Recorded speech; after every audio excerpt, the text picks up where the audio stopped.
Attention crew, it's time to make it so. Reporting for duty are your fearless co-hosts, Crewman PVG, bringing the logic, Crewman Mgyx, keeping it bold, and Crewman Tommy, ready with the photon torpedo of hot takes. From classic episodes to new frontiers, Klingon phrases to Starfleet trivia, no quadrant is off limits. So grab your tricorder, set your phasers to fun, and prepare for another warp speed ride through the final frontier. This is Technically Trek. Laying the course, maximum warp. Aye, Captain. Engage.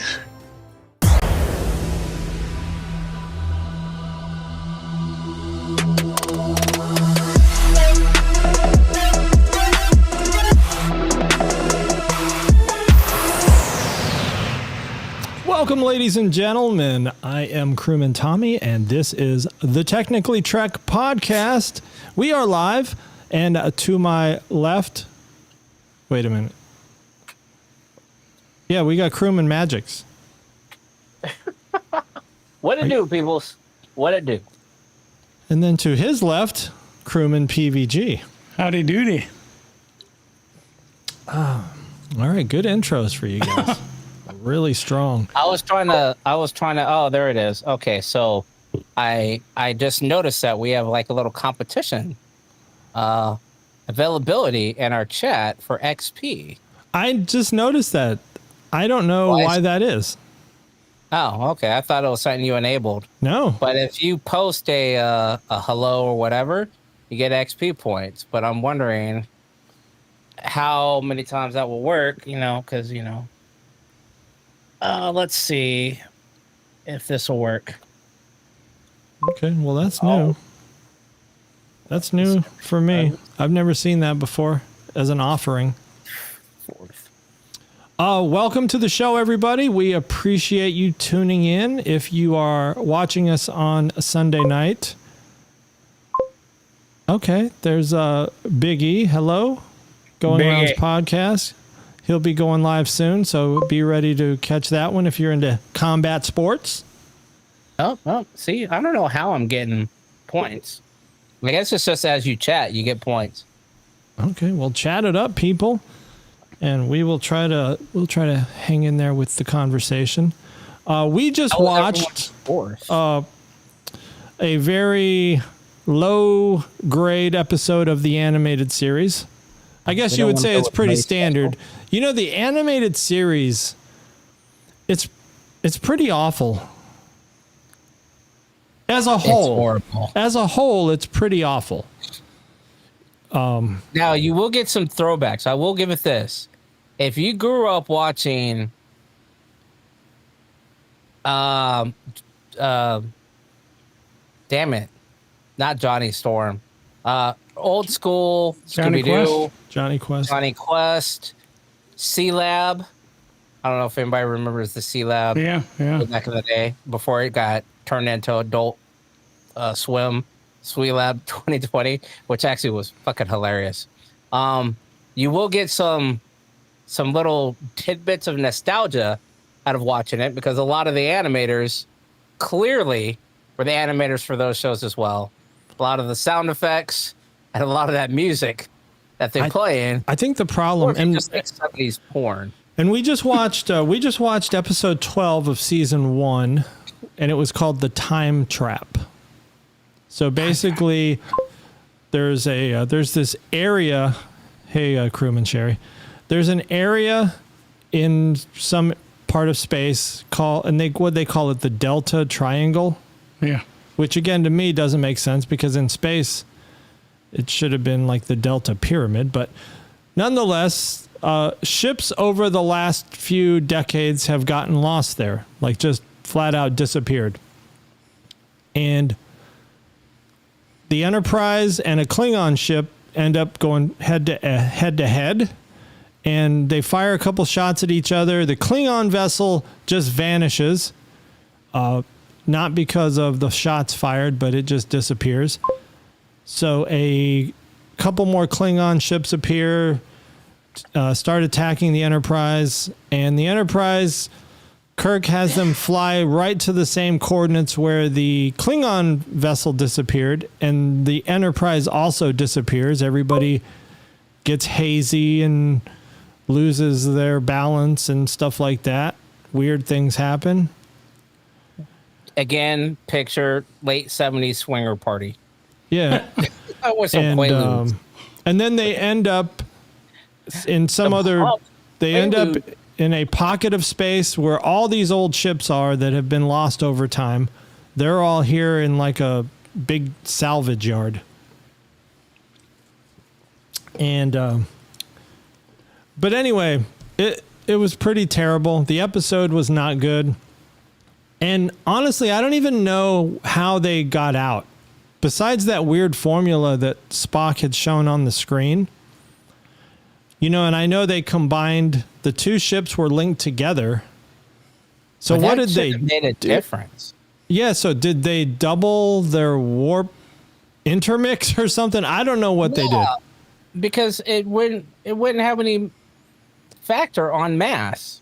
Yeah, they didn't really explain. If they were in the atmosphere, I could see that, you have more fuel, double the engines, but you're in space, so mass is not an issue. There would be no reason, unless one of them was firing phasers at one frequency and they inadvertently created a tachyon burst of some shit, which they don't even know what the fuck that is.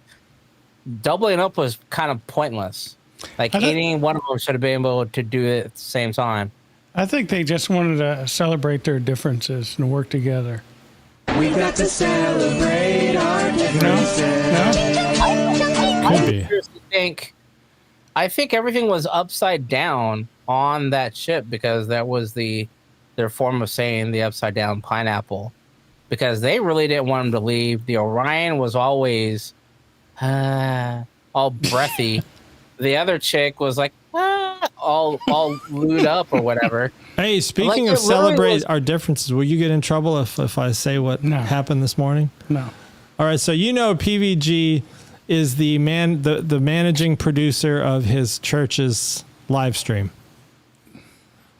And so I tuned in, as a friend and confidant, I tuned in to support his church's live stream. And they happened to be talking about cultures back in the olden days embracing each other. And so in the live chat, I said, let's all celebrate our differences. And in my head, I was just visualizing PVG in the control booth, just uncontrollably laughing. I was. And the guy sitting next to me, he was looking over, and I'm thinking, nothing. Don't worry, just doing your job. So I'm sure in his head he's just hearing, ching ching ching, chimichanga. But that was this morning. So I celebrated our differences this morning by watching Squid Games. I took a screenshot of that and sent it to JVG, and she couldn't. I don't know what's going on. I said, never mind. It's an inside joke. Yeah. Come on, man. You can't expect. I don't get it. You expect our spouses to know our inside jokes? They better not know our inside jokes. Yeah. She better not know what Magumbo means. That's what I was about. I was about to drop that on both of y'all. Like, so which one of y'all knows what Magumbo is? Nope. Magumbo. You could ask Patty right now. She would not know what Magumbo is. I was gonna say there was only one person that I know on Tom's past would know what Magumbo is, and they were part of the originating crew. I think of it way back in the day, 50 years ago. It's a New Orleans dish, isn't it? No, it's not. Is it 50 years? 50-ish. It can't be that long, dude. You guys are old. Yeah, so I would say I would recommend anybody who is looking to watch, if you're looking for Star Trek to watch, Star Trek. I don't know if you should waste your time with the animated series. If sober, I'm gonna have to preface this. It is not a good show to watch without some sort of outside stimulant. The only good thing is they're short. They're very short. Yeah. Yeah, it's like playing like King's Cup or, left, right, center. You could turn it into a game very easily. Or if you want to be entertained for hours, if you're on the herbal essence, you could do that and watch it. Then it's great fodder for your mind to explore things. But if you don't have that outside element, dude, you're going to go insane. You're going to go seek out something else. Like, it's really rough to get through these. They're short, and the endings are sometimes weird. Like this one we just watched. This one, like you didn't even know it was over. Like the only way you knew it was over is the credits start rolling. And it literally said, "That's not the point of it. That's the point of it." And all we saw was a star field. And then it went roll credits. Like, what the fuck? I guess that was the point of it. And by the way, for the techies out there who are into live streaming and that type of stuff, I did a lot of updates going into this broadcast. I updated OBS. Ooh, I was about to ask you about that. I have not. I bypassed mine. I did an update on Rodecaster Pro firmware. I did an update on something else. Oh, this thing called Companion. It controls my ATEM Mini so that I can use the Stream Deck to control which camera's showing. So I did some updates, and I also did an update to what's called Social Stream. Social Stream is how I put the live chat little, I can select a live chat and it'll show up on the window. So that's not working right now. Because I like to highlight. It pops up with the graphic of the name. Yeah. Oh. Yeah, because there's been some people typing in the chat, and I haven't been able to. Big E is out there. Big E, have you done this update? If you're out there, let us know. Yeah, if you do the update, be careful. I mean, Social Stream, you don't really have to update Social Stream. It doesn't really warn you that you need to update it, but I updated it just because I noticed that there was a new update available. So I would say don't update it unless you got time to experiment with it beforehand. Damn, is that fan hitting you? I didn't think I would need the cooler on, but it's starting to get hot in here. So let me know if y'all can hear that. I hear you talking. Oh, no, I don't hear any noise coming from you. Awesome. What is that? A fan? You just said you didn't hear no noise. No, did you just turn a fan on? Yeah, I turned on the AC. You said you were watching Squid Games? Yes. Season 2 and 3? Yeah, I realized I tried watching a Star Trek. Take this one. You can take this one. Yeah. I mean, and then that'll buy some time. That'll buy you a minute before you have to get up. So you're all caught up now? Well, I started to watch an episode of DS9, and I was just like, I don't want to get too far ahead. Are you still on season 3? Yeah, because I had to go back. So, talk about time trap. I apparently slept through 8 hours of DS9. Yeah, Paramount doesn't stop. Paramount. Well, here's the thing. I stopped it. I turned off the feature, but then I got annoyed by having to click. Are you still there? Next one are you still watching? Oh, it doesn't go to the next one? No, it doesn't go to the next one and pause like Netflix. It takes you all the way back to the home screen. So every single time I had to go back into the Star Trek Enterprise, hope that it's on my home page, and then go back in. I was like, I'm tired of this. And then literally that night, I fell asleep. And I think it was 4th of July. The Thursday going into the 4th of July, I think. There's a beetle. See that beetle? I slept through 8 hours. At least 8 hours. And I got up and I was like, oh, well, I'll watch it on my tablet while I'm laying in bed. I was like, I don't remember this. I don't remember this. And I went back and I was like, the last episode I remember watching was 8 episodes. Well, What are you doing? I was like, oh shit, that beetle's trying to get you. Hey, don't, why you kick it to me? Kick it the other way. that beetle just make a noise? It's like 6 inches Like a long. hissing. Why did it sound like you kicked a tiny little rascal or something? Like Chip and Dale. Now I don't know where it The is. Rescue Rangers, I mind just you. don't want them climbing in my drinks. Patty's been watching Squid Games, and I've just been listening while she's watching. I didn't watch any season 2. I literally finished episode. I think I got halfway through episode 1 of season 2, and I stopped for whatever reason. So I went back and rewatched the whole thing. And there was a couple of nights where, actually, it was a couple of times over the course of the day of the weekend, I fell asleep, went into nap mode, had to go back and rewatch like 30 minutes of it. And I was like, oh, I could just listen to what's going on. And then I realized, like, you can't. You cannot close your eyes. You gotta have some visuals. You gotta have. There's a lot of it. You gotta have visuals on. Okay. Because there are subtitles and they're reading signs and shit like that. Where? No, let's go back to DS9. So where'd you pause on DS9? Season 3? Hold on. I could tell you. It was an episode of DS9 that kind of hit home, or I had some. I could. From the Didn't last we time hit you were at home? a space station? No, I want to say it's called season 4, episode 13. You're Called at Crossfire. season 4? Yeah, I told you. I thought you were going to hold up on season 3 so we could catch up.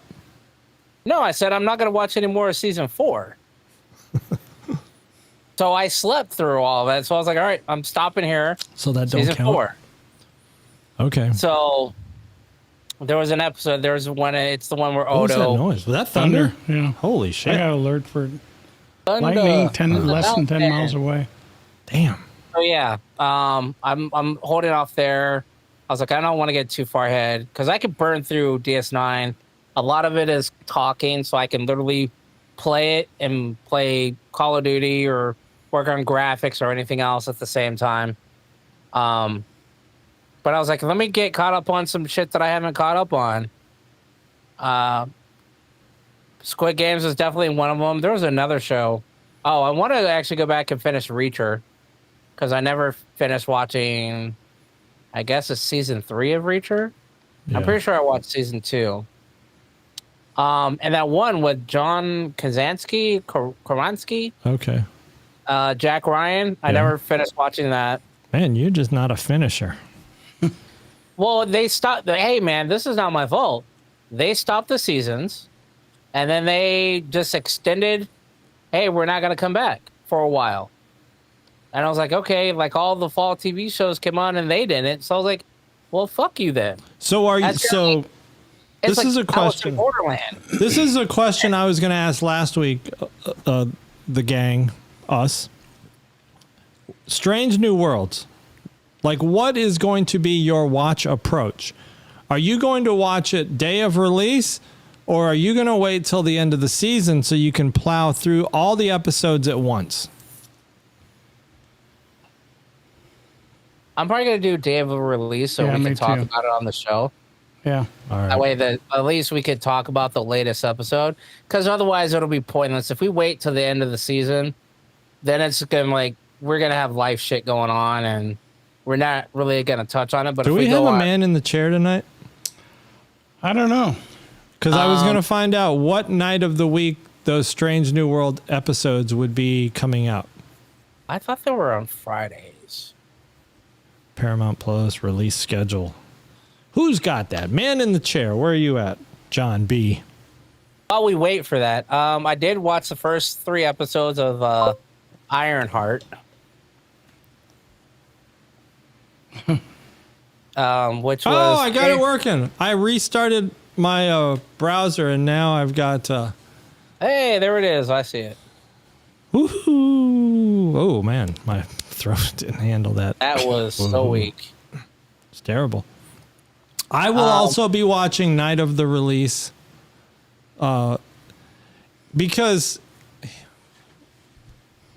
there's going to be a lot of not just Trek YouTubers, but your typical YouTubers that do like science fiction, superhero, Marvel, any kind of Nerds. Yeah, all your nerd types, they're going to be doing episode reviews immediately. And I'm wondering if we get in on some of that action. That's why knowing what night of the week. That's why I think we need to, I was going to bring it up. We need to hop on it. It's part of the advice we gave Big E. We can't wait a week because everyone else will have already been doing it. Yeah. And then we're coming to the party late. Yeah. In which case, we need to find out what day of the week it comes on so that we're not coming in a week later. I'd rather us get it in as soon as possible. Yeah, like if it comes out on Monday night, then we're kind of screwed because we won't be talking about it for 6 days. Damn, you're still committed to OG season 1? Respect. More episodes and I'll That's get awesome, through. isn't it? Oh, there you go. But No, season Sherry, 2 was take your actually time. going to get into some meaty stuff, though. Yeah, season 2 is a little bit better. Yeah, season But- 1 is all those supernatural. Everybody's a god. Everybody's Everybody's omnipotent. omnipresent. Oh, yeah. So, mind you, I was going to bring this up. So, kind of going back to our animated series, the other reason why you would watch this is if you are a Star Trek nerd. You're going to see a lot of the origin stories of a lot of the themes of all the other Star Treks in the future. Like this time trap is very much like the time the Enterprise was stuck in a bubble and in a time loop, and they couldn't get out until they recognized using the 3 pips meant using option 3 from Data, which is blow the doors or whatever to propel themselves out. But that same we're stuck in a time bubble or pocket dimension has happened more than once, and obviously this is the first time we see it. First time I've seen it because it's in the animated series. But I'm wondering if I'm going to see it again later on in like season 3 of the OG episode or the OG series. Here's my question. And I don't know, maybe they'll address this later, but there was a Federation ship. What was the name of it? The Bonaventure? Yes. And they claimed that the Bonaventure was the first ship that had warp drive installed. You know what? All right. So I was wondering that. Thank you for reminding me. I'm going to look that up right now. Which breaks a lot of. What are you saying is breaking it? Oh, because that would actually. Well, I mean, wasn't the Phoenix technically? The Phoenix would have been the That's what I first thought. one. But that was I guess. Unless they're not counting the Phoenix. prototype. What about the NX-01? Yeah, you got the NX-01. That's a warp 5. There's a difference. Warp 5 is not just warp because they have warp 2 and warp 3 capable ships as well. Crewman Sherry says that There it there's is. We're some floating loud at thunder. other Shields up. warp capable vessels followed, such as the Bonaventure, which was the first human ship to use a warp field for propulsion and a test flight.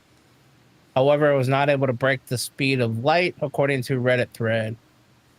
Additionally, the USS Franklin from Star Trek Beyond, I believe, Freedom class ship was the first Earth vessel to achieve warp 4. Yeah, because Scotty mentioned that in the movie. Okay. So it is out there, but the Phoenix was more, it wasn't really a ship. That was more of a rocket because, and here is a great question, which I think they need to address.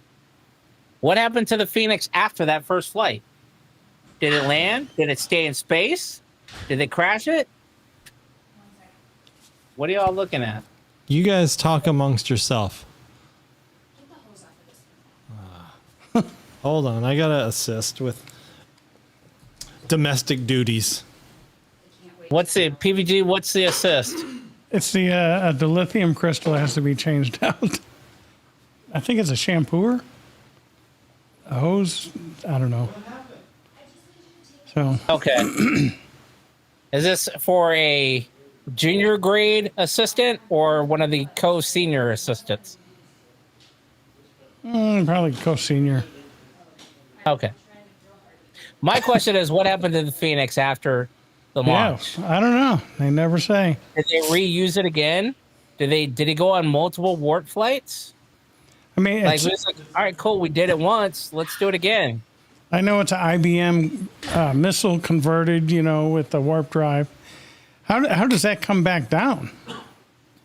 Exactly. IBM, That, or you mean ICBM? Yeah, or ICBM. What did I say? Yeah. I was gonna say, because I'm pretty sure Intel had no kind of Yeah, it's a one-way trip, buddy. no kind of product. There was a placement pet there. emergency. I had to operate the shampooer. So the question that I proposed to PBG, and I proposed to the chat, if there's anyone still out there, what did they do after first contact with the Phoenix? How long did it stay in space? Did they dock with the Enterprise? Because they're both there.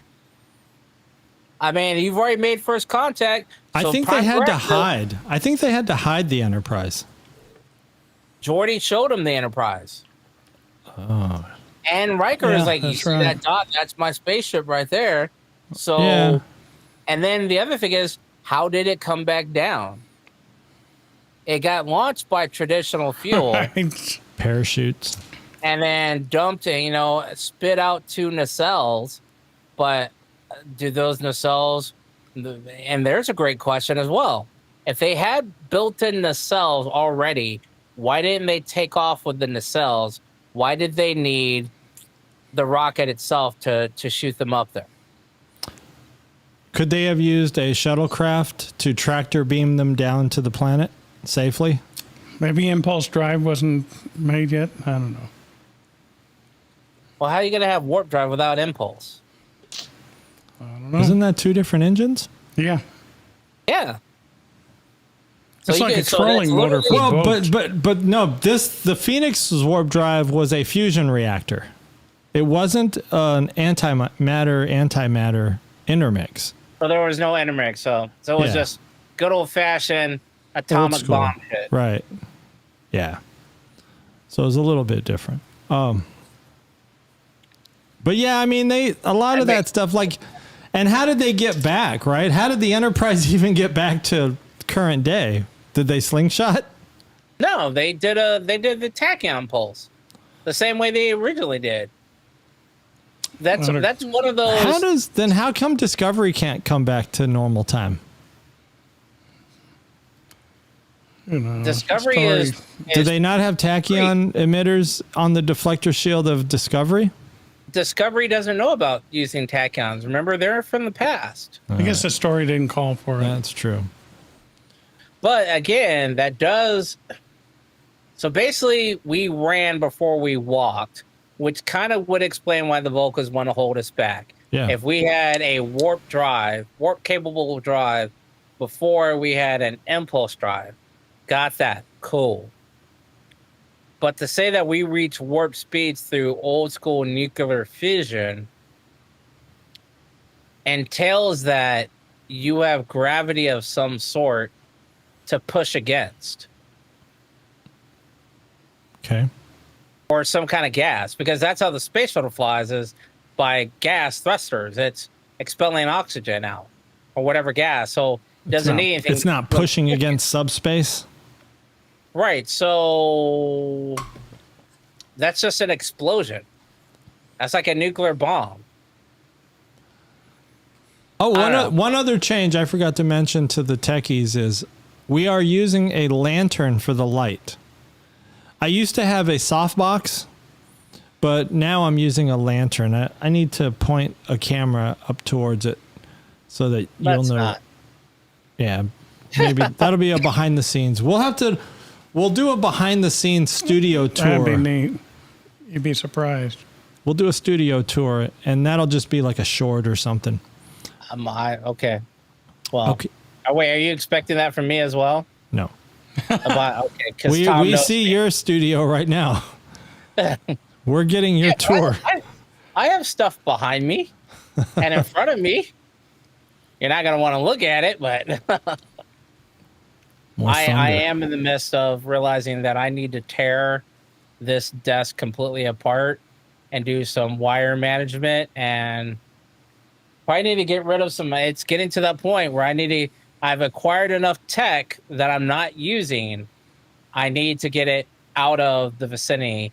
Like when we were doing our original podcasting, it was like, okay, I might need this, 3.5 whatever camera adapter to put a camera on. Like when I had the drink cam and the side cam and all that, but I'm not doing any of that stuff anymore. So I was like, why do I have this here? Why do I don't need this extra tripod here. PVG looks very tanned.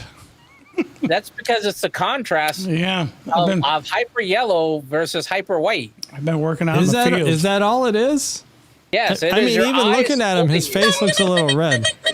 Because, all right, PVG, do you have another shirt there? I do not. Yeah, he keeps a supply of clothes. You got the tank. You can take Millie's tank top. I was like, if you put a darker color on, you would show up differently. All right. It's a visual thing. I would look like Whitey over there.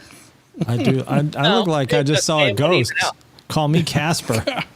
Get outside the sun once in a while. So Crewman Casper. this is one of the things that we discussed before that I kind of had to explain to somebody. I was like, I can't use the same lighting that Tom uses, not to be racial, because he's just lighter skinned than me and I'm a darker skin. I cannot wear a white t-shirt or even a light gray, like heather gray t-shirt. I cannot wear any of those shirts in front of this camera. I will just be darkness. Nothing will show up because the camera is going to get all the light reflected from my lights here. It's going to reflect off my shirt and it's going to blow the exposure out. That is why you look dark. Your t-shirt is literally blowing the exposure out on the camera, thus making you look stealing dark. all the sensors. Tom looks even because he's got dark gray and it blends in with his skin. It's true. Almost to the point where there's his shirt. If you look quickly, like look at him and then back from on screen, I look naked. His shirt will blend in. His shirt will blend into his arm. Oh, and by the way, this is the Section 31 shirt. I think the logo is over too far. I don't know. The logo is huge. I know. Do you I buy don't them like like that? Or? This is a bought shirt off Amazon. I'm going to put it in the description so people know. If you like this shirt, that's what it is. I was going to order one too. Okay, well, the logo is over very far and it's huge. I think I may have to order it on Vistaprint. Yeah, just make your own. Although I am thinking about, so... Is that that's a badge? Yeah, no. Okay. This is a badge. So you just happen to have neon green shirts around. Yeah. Okay. I'm telling you, you weren't here. He's the head yard master at Starbase 1. He does the landscaping. Yeah. He does all the landscaping. Is he a Romulan? No, I'm Jose. The Romulan. My name is Jose. Either that or he's the 65-year-old retired construction foreman who just shows up with a safety hazard on for Why does he have to be retired? He's still working. Because look at his legs. When are you going to call it a day? Or are you just going to keep going at it as long as you can? I would like to do it one more year and then call it quits. Because as I'm getting into the twilight ages, I see a lot of these videos about when to cash in on Social Security. Yeah. I'm looking at my physical well-being. I want to retire and be able to walk at the same time. I don't want to be old and decrepit, and that's coming up quick. But see, that's the thing too, though. If you have a job you enjoy, I would say just keep going.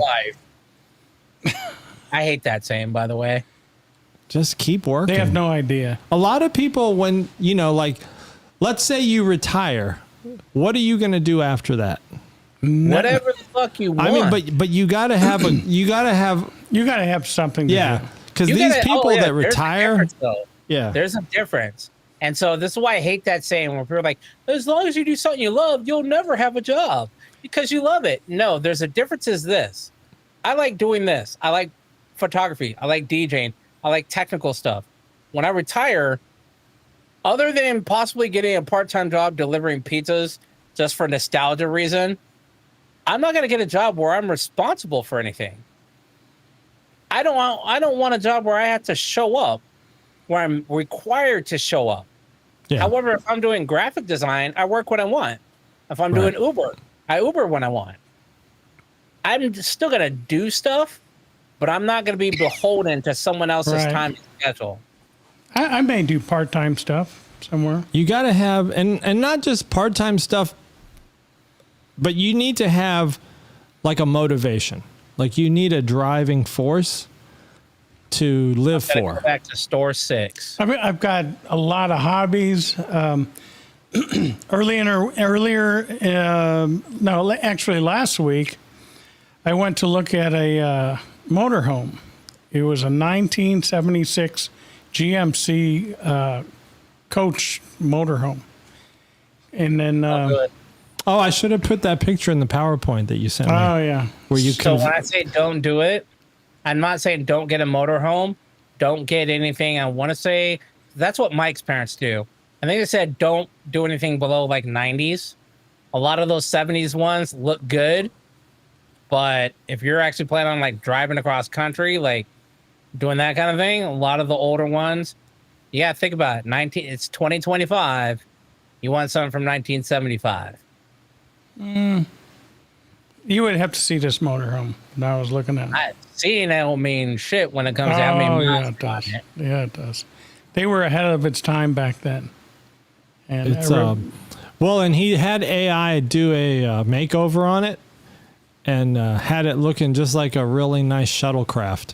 I was about to say, did you shuttlecraft the shit out of it? Yeah. Put the shuttlecraft paint job on it. It looked pretty cool. Yacht. Yep. Yes. The mobile yacht. That was kind of cool. I get the whole wanting to retire thing. I probably won't retire anytime soon. I'll probably kick the bucket before I get a chance to retire. That's what I'm saying. My dad, he passed at 60. My mom at 62. And I'll be 64 next month. So, you know. You've already won the game. Yeah. But who knows? You've won the Squid Game. So we'll see what happens. What are you watching, by the way? I've been working on a house. I've been on vacation for the last 2 weeks. I've been working on the house and putting flooring on the second story. And then while I'm putting the flooring on, I'm listening to Voyager. You know, and that's random Voyager, or did you start somewhere? No, just random Voyager. Turned it on, let it play. Okay. I don't think we're going to be able to get PBG to start a series. Unless it's an animated series. Well, he might. He's got to go back to work tomorrow, so he might be able to watch some episodes. Yeah, you gotta start the journey, and that's the first step is the hardest step. Just pick one of them. Start out season 1. Do you get emails on your phone or something when ticket work comes in for you? No. Okay, so you won't know what's waiting for you until you log into the office tomorrow. Yeah. What are you drinking? Is that Mountain Dew? Hard. Look at that, gangster. Only have 3 left, so I brought 2 of them in here. All right. Yeah, I went through my Mountain Dew phase. That was good stuff. I still have a few left. What we don't have Mountain Dew. We have ski. Oh. We're repping ski. Is it hard ski? No, Hey. just regular ski. Oh, I need to write this down. Hold on a second.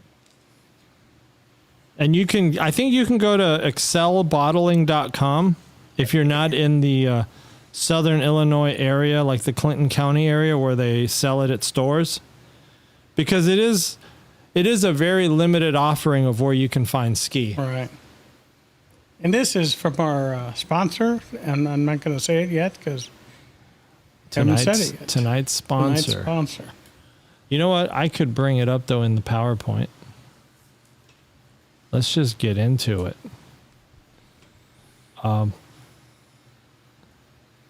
By the way, it's episode 21. There was a hard ski that was he a producer or a DJ? Episode 21, and you see that new little logo there? How appropriate, and we're drinking. What? We're drinking? Oh, I like episode that 21. technically tracked there. With the mic in the middle? Technically tracked. We didn't. Tom didn't like any of the ones that I sent him. Wait, you sent some? Dude, I sent like a gazillion of them. I didn't see any. Chat, and they're all in the chat. What chat? Did he? Oh my! I didn't see any. Dude. I didn't see I don't him. know. Are you sure it's in the right chat? Yes. You probably put him in the Slack for technically unsound. No. I literally sent them in. It was a Messenger. I don't know. I didn't see it. This was originally from our last week's sponsor, Craig. And we did a couple tweaks to it. Shout out Craig for this little logo here.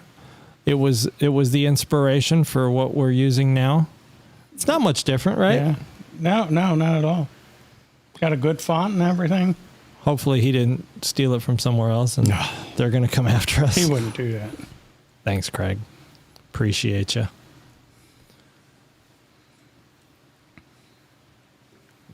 Are you looking for the conversation history?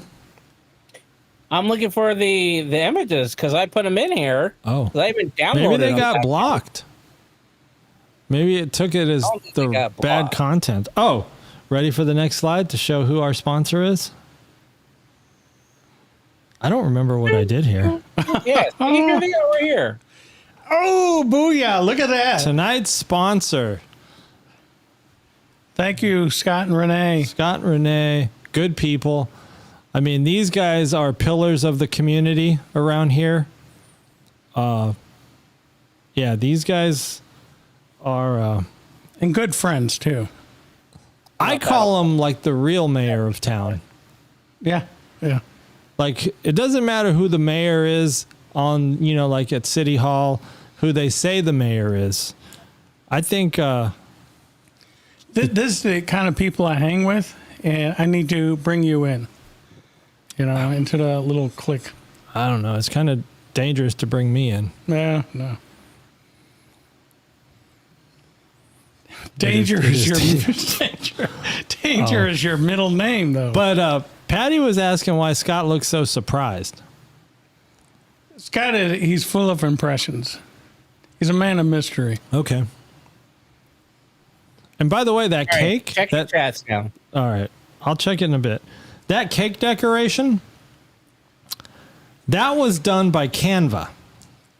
Renee didn't make that? I thought Renee She might have made it, but Canva did like a little bit of a cleanup on the nacelles. So, Because I put in the word Star Trek on Canva and it said, yeah, that's a violation of our, like copyright thing.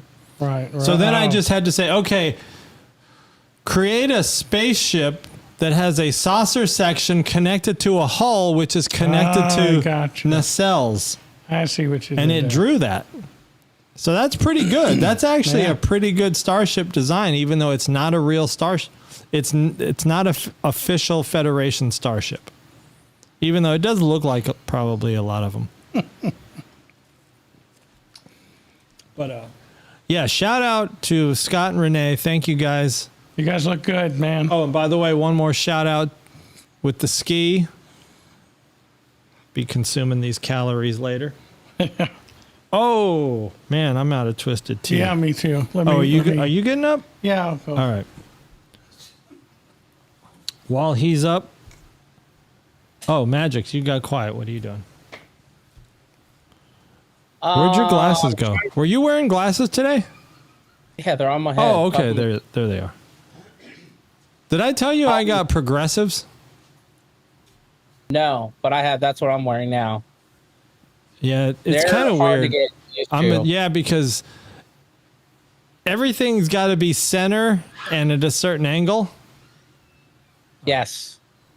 I hate that because, and this is kind of the thing that we were talking about before. So like my line, like if I push up, they're fine. If I'm looking almost at the bottom, but they slide down all the time. So I have to do this and normal when they slide down. Yep. Yeah, like when I'm laying down to watch TV, I can't, like, I feel like I have to tilt my head a certain way when I'm laying down. Like if I'm laying on my side watching TV, it's not the same anymore because my old glasses that were just unifocal length, I could look out of any part of the glasses, and if I was looking at the TV off 10 feet away, it would be in focus. But now that I have progressives, I've got to be looking at the TV dead center at the certain height of the glasses in a certain line. Otherwise, it's not in focus. Right. Do you have access to your drive, your Google Drive right now? No. Well, then, fuck, there's no point in me even trying to do this. What are you trying to do? I'm trying to show you the images that I had the chat. I mean, I believe you then. I believe you. Yes, but I want you to see them. I mean, I can't see them right now. We're in the middle of we're in prime time right now. You're about to see them anyway. I'm posting them in the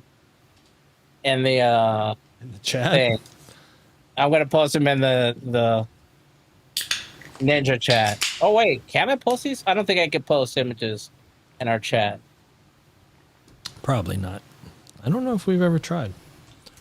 Let me see see what kind of news we got. Oh wait, before you do that, PVG, I was gonna say, are you gonna do a breakdown of the link you sent about the Star Trek 4 movie and whatnot? Star Trek 4? Oh, yeah, of the Kelvin? Kelvin number 4? About a different Star Trek movie that's coming out. Yeah, he can break that down in a bit. Do you got the knowledge to break it down? No, I don't even know. Did you actually read the article, or did you just send it to us? I might have just. Man. Right. Come on. I've been busy working on that stupid house. So apparently, I read a little bit into the YouTube video that he sent out, and it is the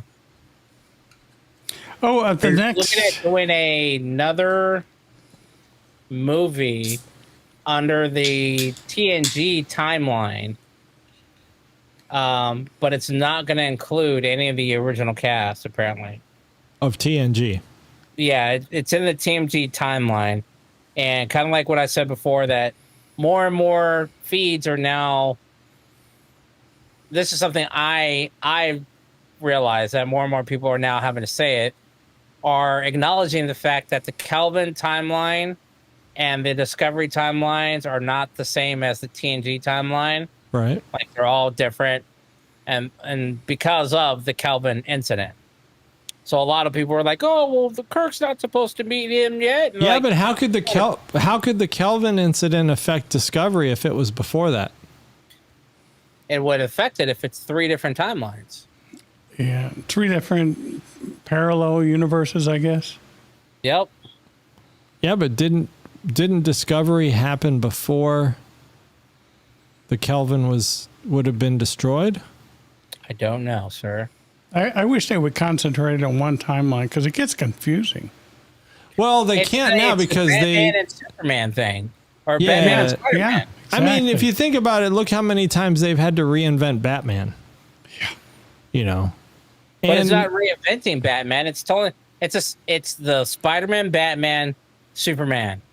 3 different timelines, 3 different movie series told off of 3 different comic book arcs written by 3 different comic book artists.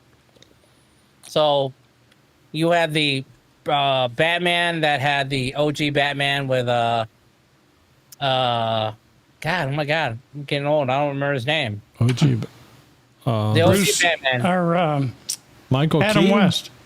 Adam West. Yeah, the Adam West Oh, one. real OG.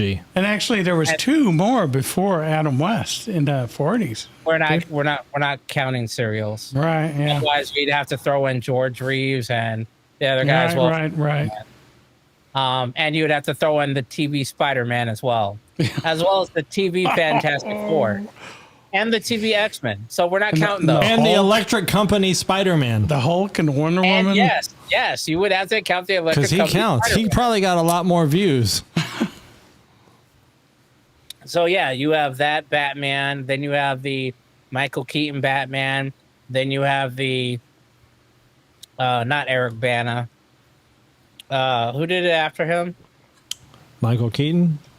No, after Michael Keaton. Oh, it was the good-looking guy, George Clooney. Kilmer. Val Kilmer. Val Kilmer? And Those George were- Clooney. And then George Clooney. Those were in the same series. They're Yeah. just different actors. Yeah. So yeah. after that, then you have the trilogy of fuck. Who was Oh, after the good ones? The Dark Knight? The Dark Knight series, whatever, and then you have the Ben Affleck ones. Yeah. And everybody says the Dark Knight ones were the best. Only because those are the first ones shot with modern technology. Right. It was That's more just like realistic. saying- That's just like saying TNG is the best Star Trek because that's the first Star Trek shot with modern day technology that actually made something look good. Is it really better? I mean, what's really better is the Supermans with Brandon Roth and The Witcher better than Christopher Reeve? I like Brandon Roth's Superman. It's too That bad they only because- made one. Yeah. They just switched out the actor, but that's actually a continuation of the Christopher Reeves one. That actually should have been Superman 3. Because I don't know. Superman 5. I'm a huge kind of Superman geek. They shot, I think it's on, when they did the Dahmer edition of Superman, which is like literally is like 35 more minutes where they take the Dahmer version and the other version and merge them together. So you get all of Marlon Brando's lines in it, his scene with his mom, and I think some guest stuff because Superman Returns was already out. I believe they showed some of the scenes where Superman is shown flying through the debris field of Krypton, which led to me to believe, like, how the fuck is he alive? Because it's kryptonite, blah, blah, blah.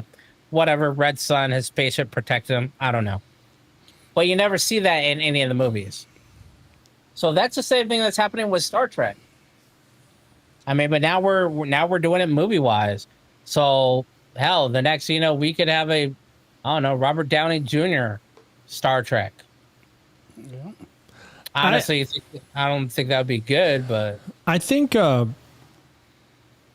with a legendary character like Batman, or even with like a Superman or big time comic book heroes, telling the same story over, like in a reboot sense, that's not terrible. I mean, people are just used to that.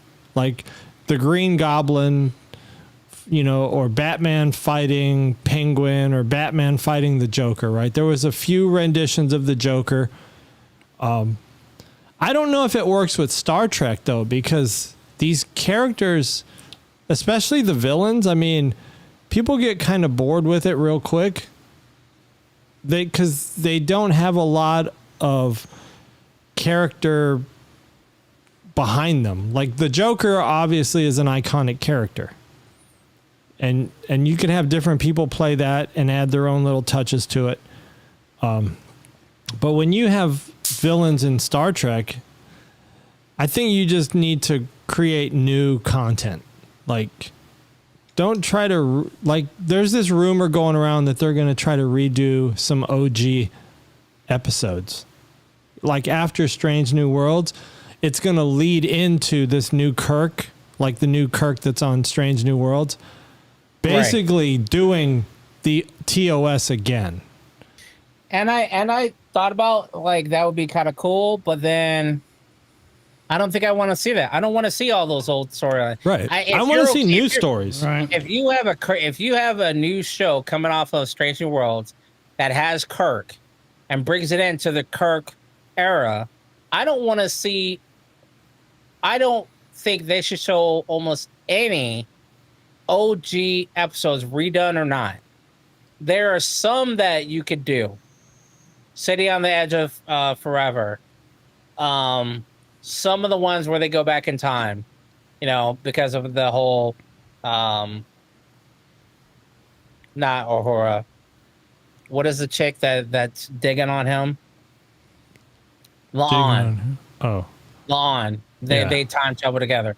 I could see some of those, but all of these other ones, no, we don't need to see that shit. Come up with some new shit. Hell, bring in the Borg. See, the problem that they're gonna face is we know what happens in the OG. Like, we know what happens in TOS. So if Strange New Worlds is going to stay true to what happens in TOS, then certain things need to start happening in Strange New Worlds, right? Like, doesn't Kirk need to hook up with Carol Marcus and have a kid, right?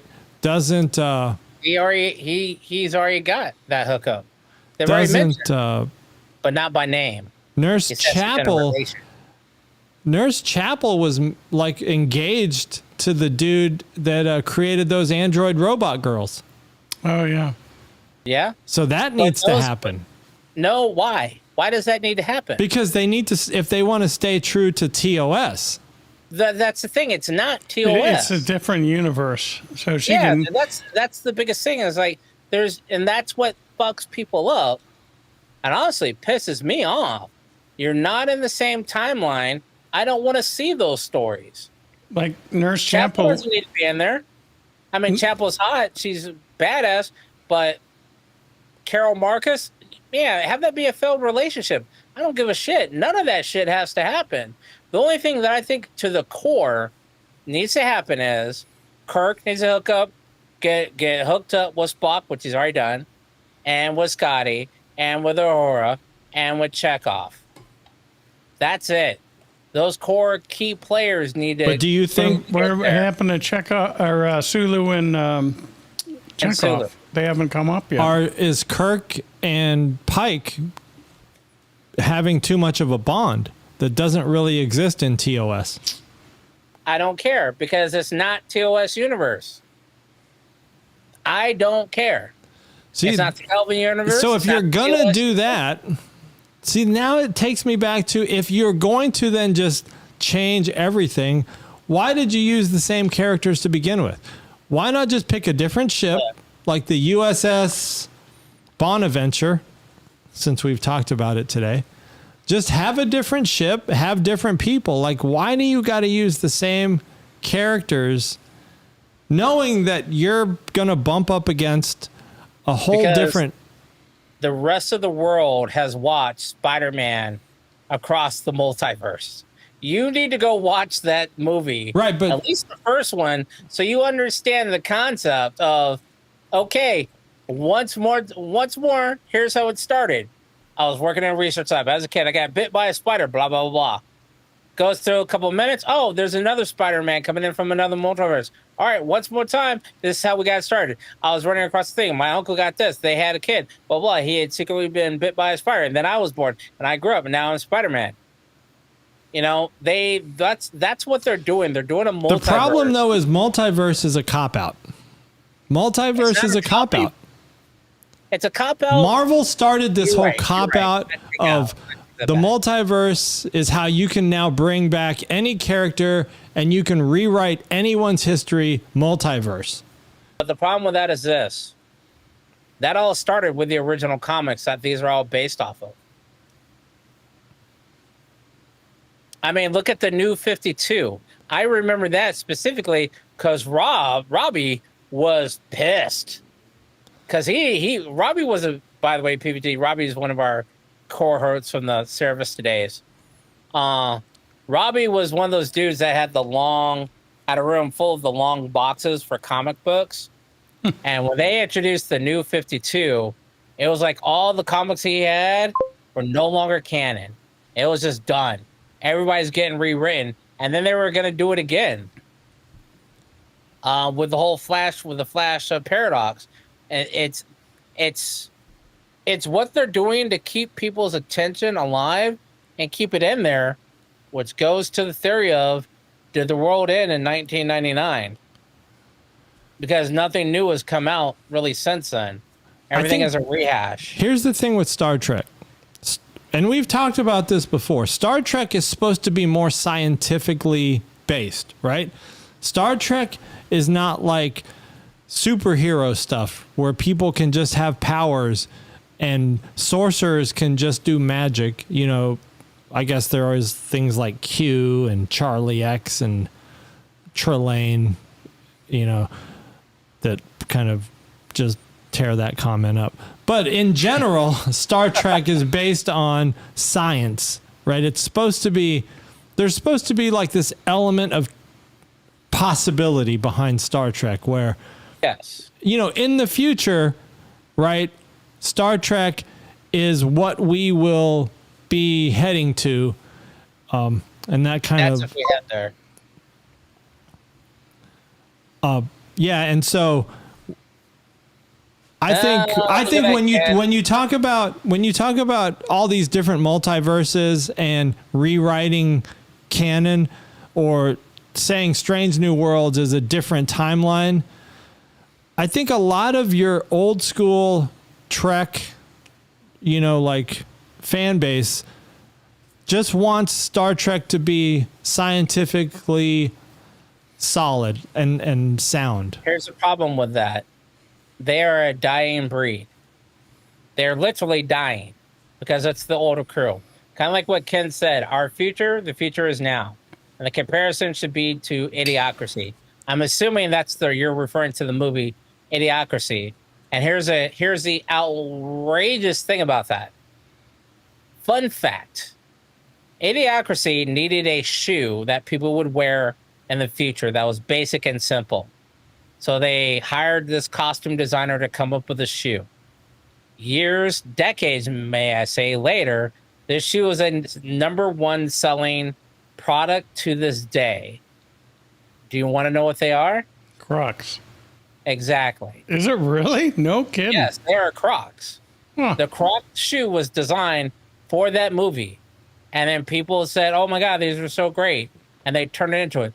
Now, mind you, Croc, Tom, well, PPG, I'm sure you remember these, is basically an updated version of the jelly shoes that girls used to wear. There's literally a plastic shoe that was fun after an afternoon in the summer of people running around them, mainly girls.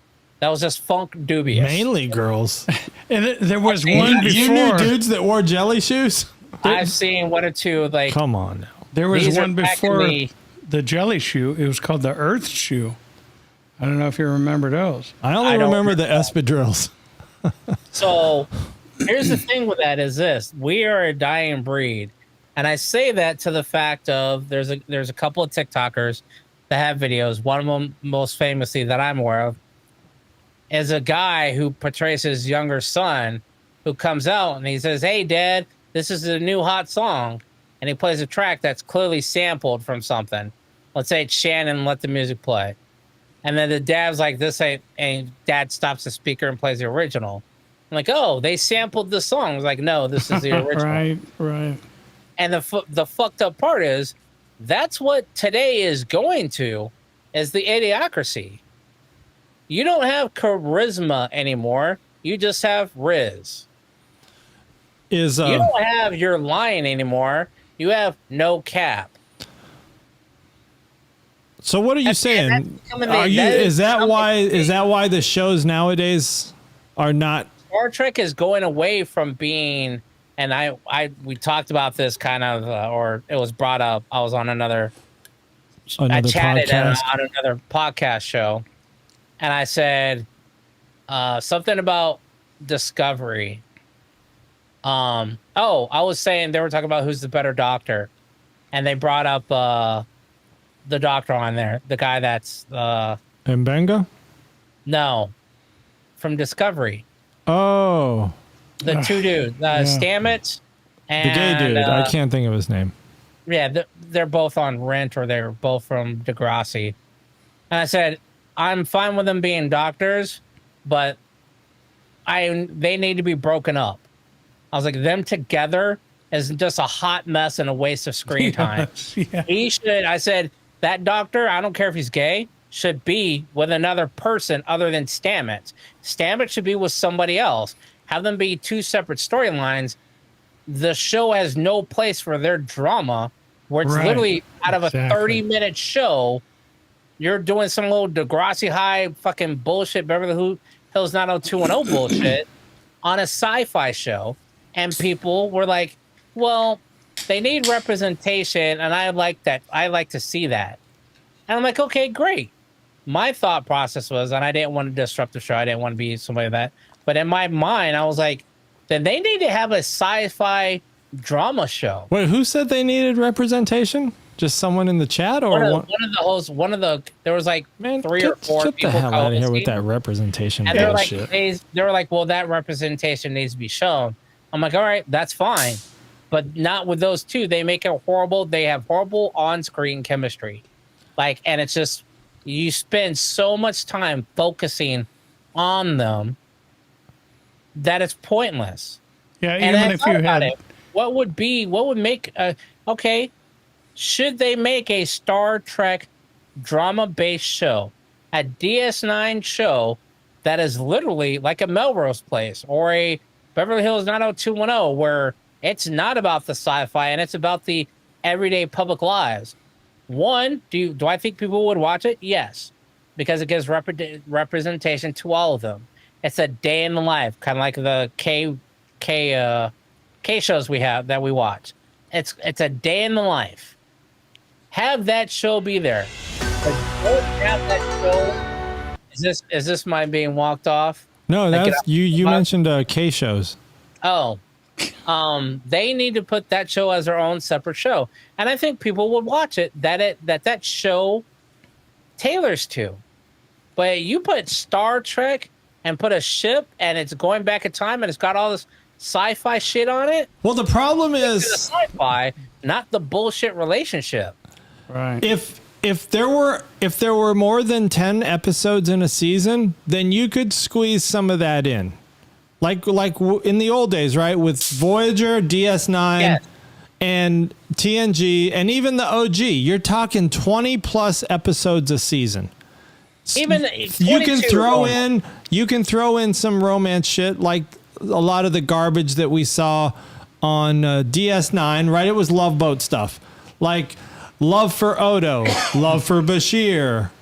You know, like Bashir hooking up with the girl that had the gravity problem, right, in the wheelchair. He made her a wheelchair, and she had a bad attitude.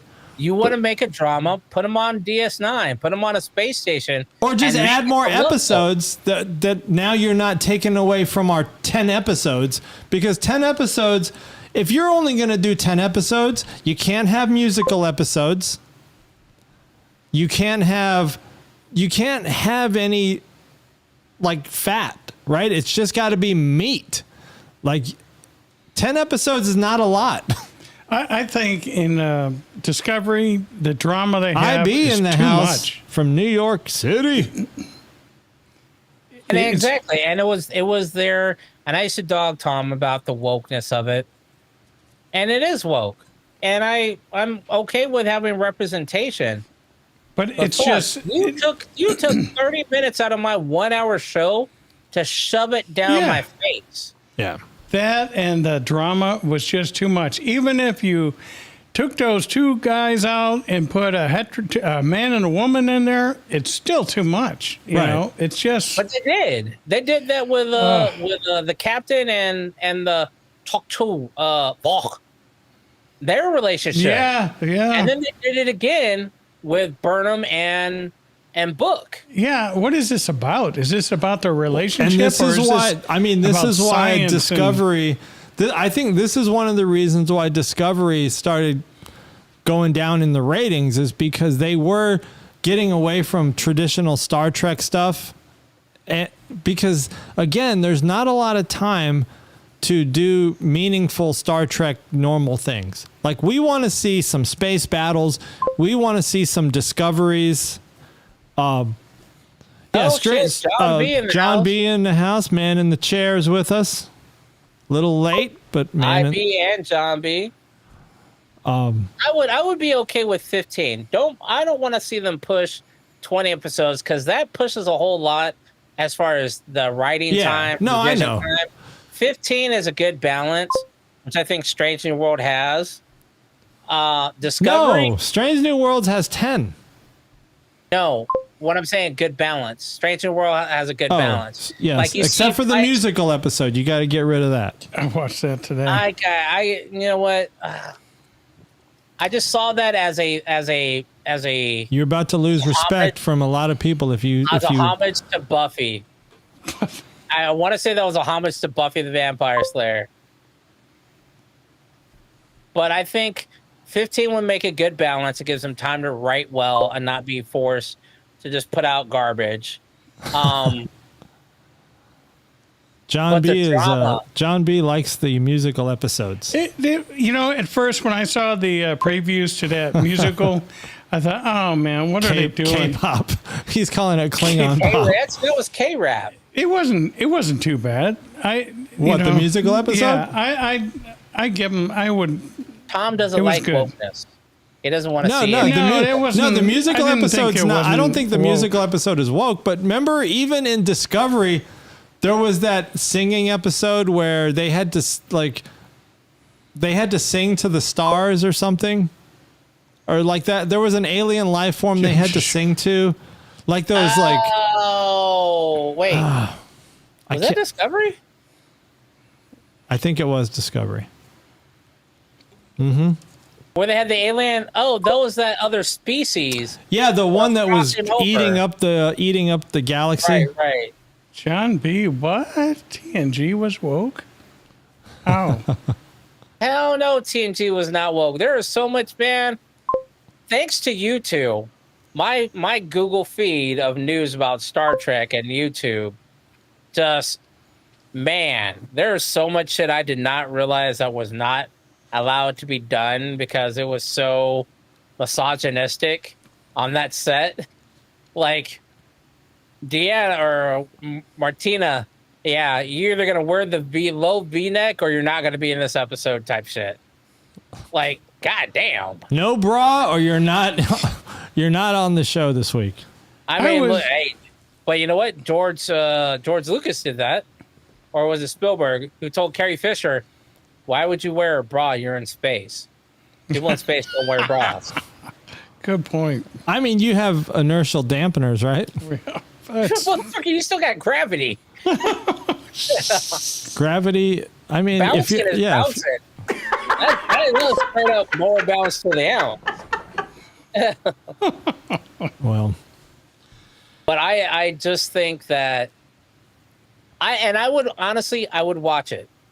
I would watch it after all my other Star Trek shows are caught up on. I would watch the Star Trek drama. Just to see what it is.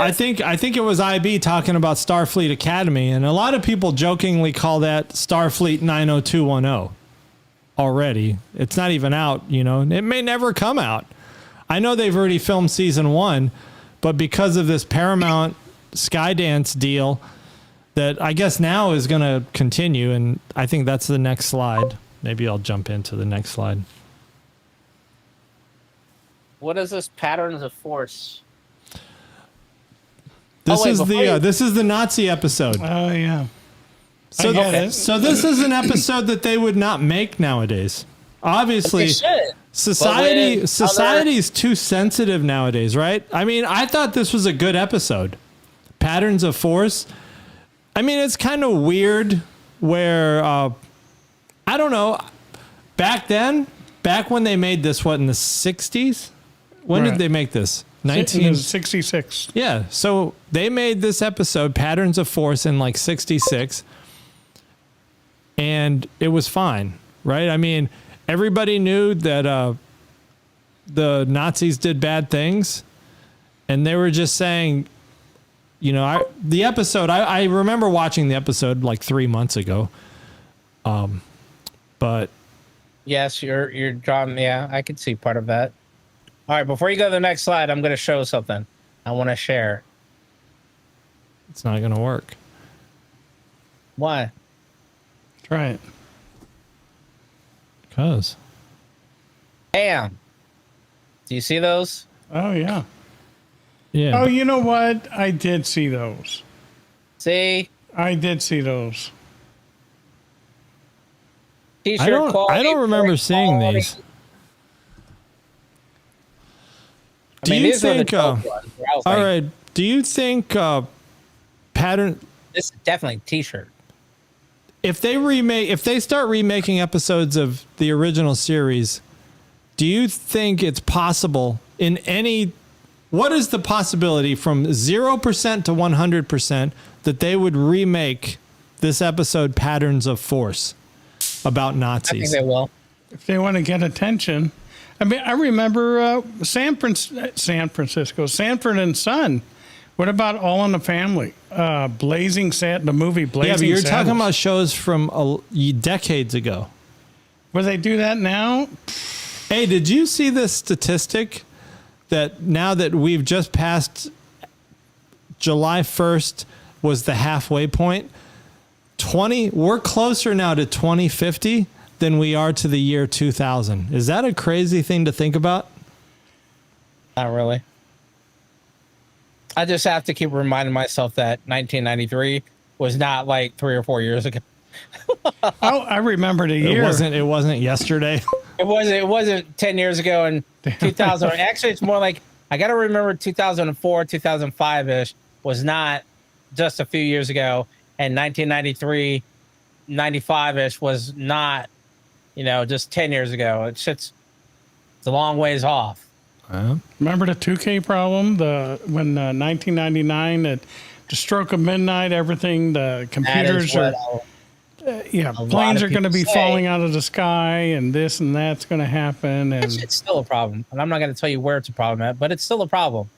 In Woketown. That is why people are saying, Oaktown 357.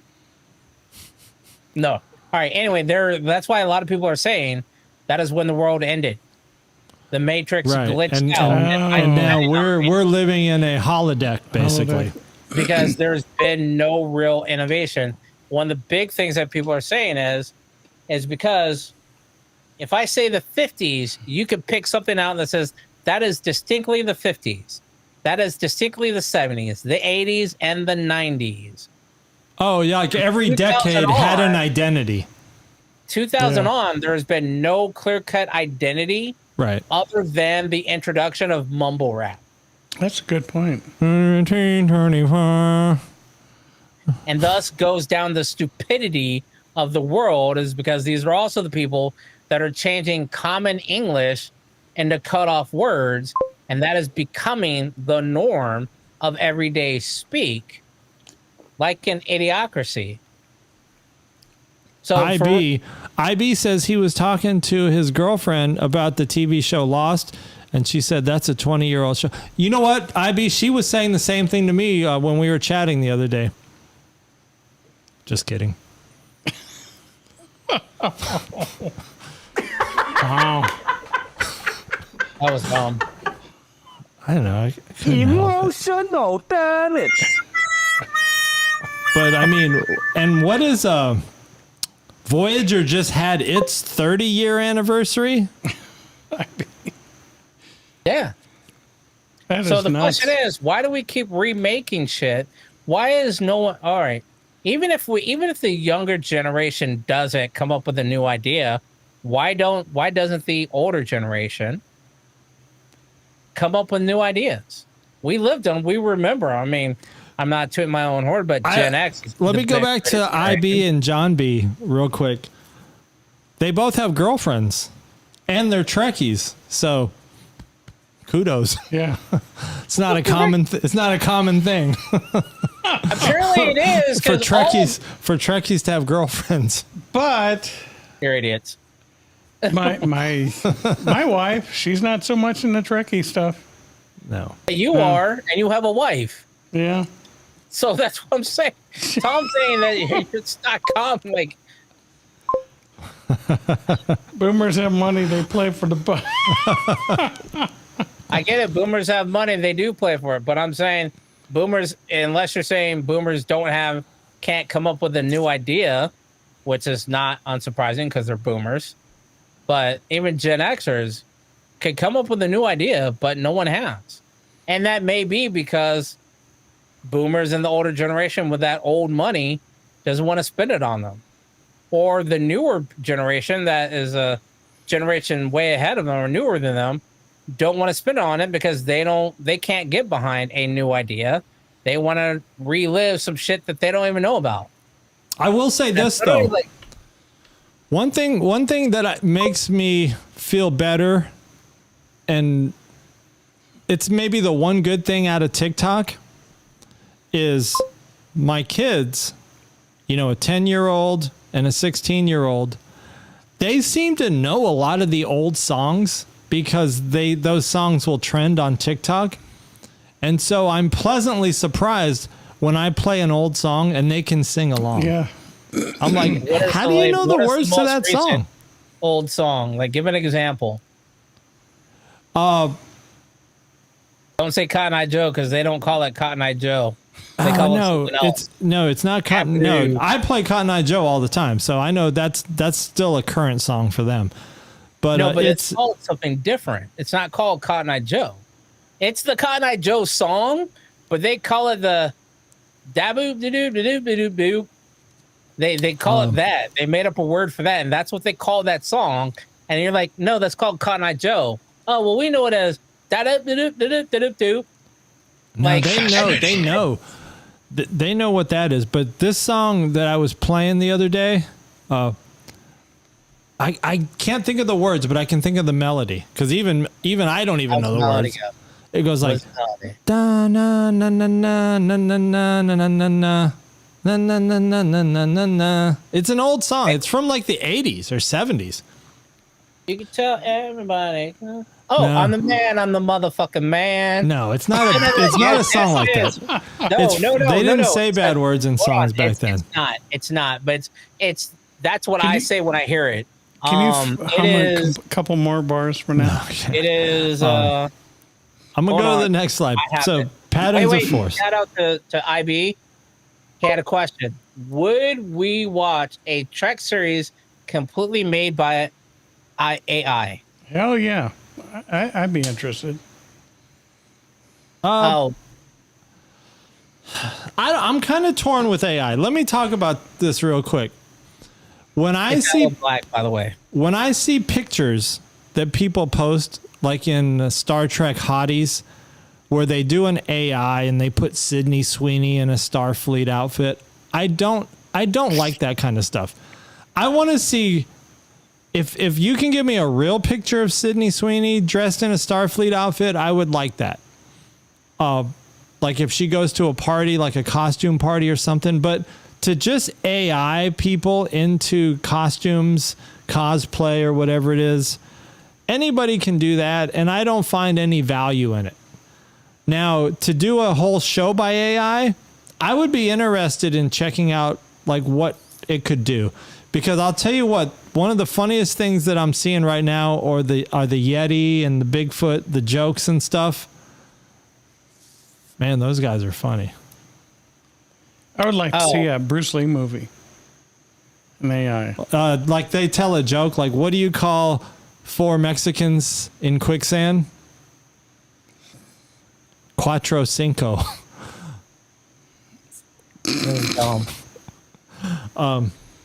I'm trying to find that song. Tell us one more. Oh shoot, I closed the wrong window. Hold on. I need to be watching the episode. Oh, let me go to the next slide. Hold on. Oh, by the way, did you know George Takei is gay? Is that the song? Is that the melody? Did you hear it? No, you're going to copyright us. Don't do it. I found out a trick on how to bypass that. You can't bypass it. Put an AI smooth filter and a reverb. Can't bypass it. It knows. Okay. If So, Shazam can the song figure it that I out, had was Aloe Black, and it's called The Man. AI TV shows will be coming. Oh, they already have it. They Stargate.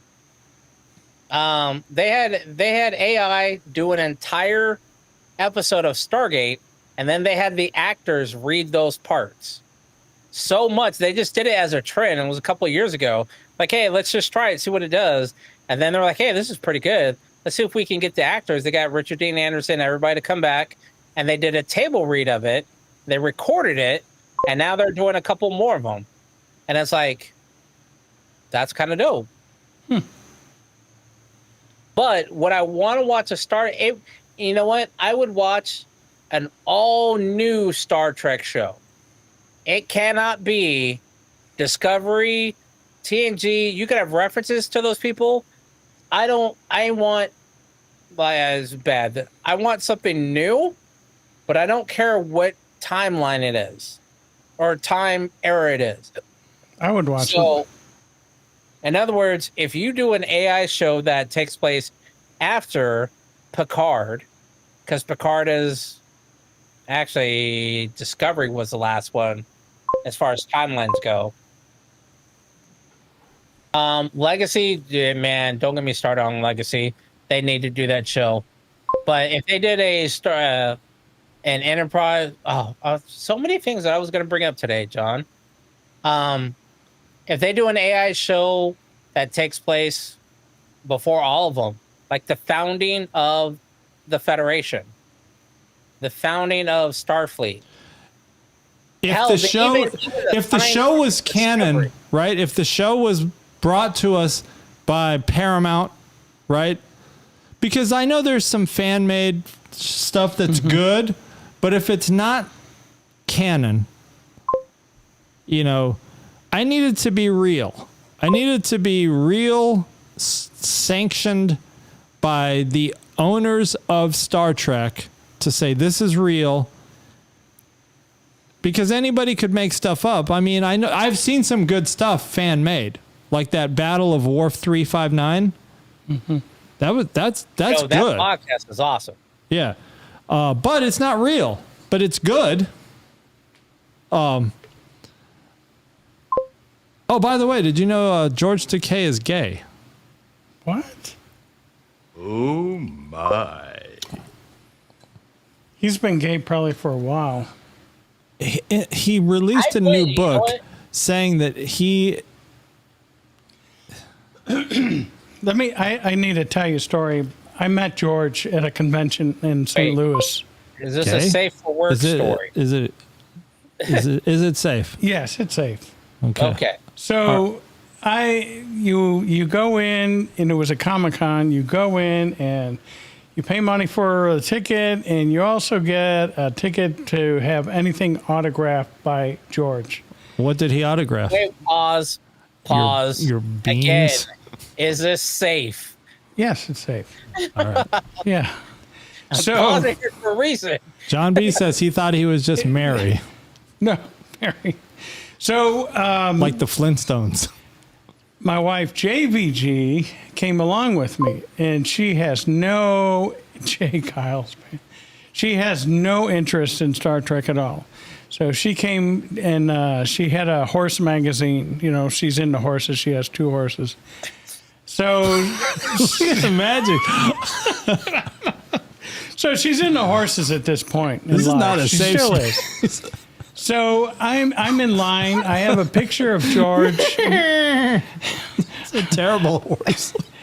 I'm in line to get George's autograph, and Oh shit! I have a picture of George, and I get up to there, and I said, George, I think your acting is great. I seen you in the $6 Million Man. You know, was he in the $6 Million Man? Yeah.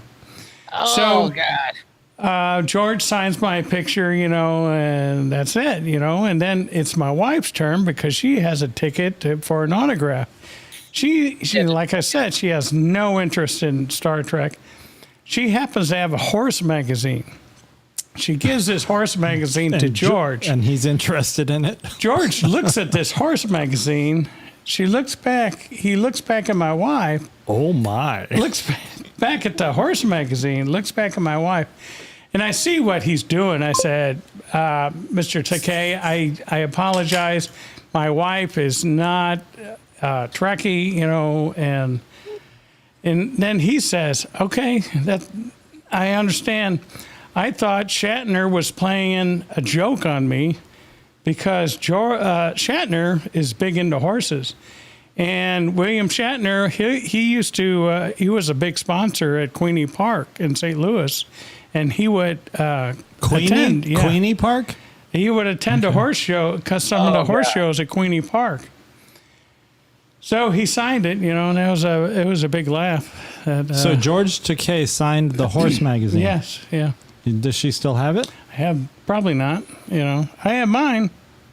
Yeah. Okay. All right, George, I don't care if you're... I don't know if that's breaking news, but George Takei is gay.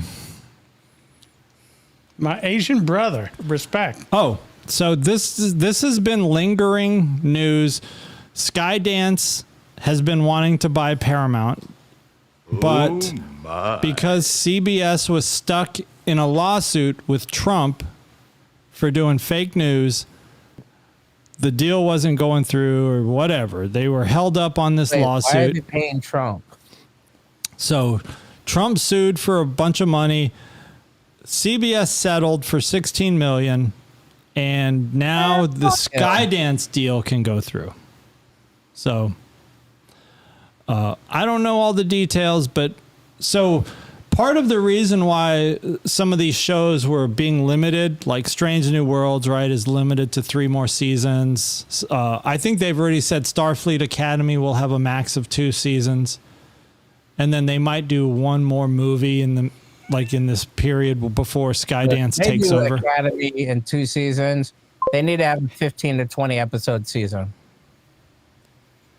Otherwise, there's no point. I honestly don't see a point in doing a show if you're only going to have 2 seasons and there's only 10 episodes. It's fucking pointless. You're literally wasting a lot of people's time, and you're getting your fan base. Well, that goes back to a couple episodes ago where is no Trek better than bad Trek? You know what? I don't think that what's going to happen. I think what's going to happen is kind of like what IB said. You're going to have a bunch of Gen Xers, couple of boomers, maybe some Gen Alphas start fucking around with AI and generate their own Star Trek show, and it's going to be put on YouTube. And none of these people are going to be able to do shit about it. It's a fan made show, unless they buy ChatGPT or anything else, because they're going to say what you're putting out is trash, and we're having to pay for it. What we're putting out is something we want to watch, and it's free. IB says bad Trek is better than no Trek. I agree with that in a sense, right? I don't. Keeping the interest alive. I agree. IB, Section 31. Do you agree? Would you say Section 31? I mean, we all agree that that's bad Trek. Would you rather have not seen Section 31? That's an interest point. I would say. I technically have watched it, but I don't remember half of it. Section 31 is awful. But I remember Section 31. I don't even remember how it ends. Here's the problem with bad Trek, is it hurts the production company, right? So now, this company, like the producer Alex Kurtzman, and then this production company, I think is called Secret Hideout. They created. No, I'm good on my Twisted Tea, thanks to our sponsor. Scott and Renee. Section 31 is sort of a black eye on Alex Kurtzman and Secret Hideout, who currently has the kind of the arrangement of making all the Star Trek stuff that's going on right now. All the shows and movies are all under the oversight of Secret Hideout. And so that in a sense, that's, I don't know, Secret Hideout. Section 31 is not just bad Trek. It's really bad Trek. Let's see, kind of like what John B says. Section 31 is someone's first Trek and their port of entry for the whole universe. So I'd say bad Trek is better than no Trek. Yes, but see, what if that port of entry turns them away? Port of entry is shit, and they were like, "Well, why the fuck am I watching this? I'll go watch reruns of Battlestar Galactica or Babylon 5." What if it turns them away? I'd rather have quality Trek or reruns of what we had was quality Trek than put out new bullshit. And John B. then follows up and asks about Gilligan's Island. Gilligan's Island. No, Gilligan's Island. It really? Yeah, it was on Cinemax. It was an adult-themed film, which I would say is good. Is Gilligan's Island better than no Gilligan's Island?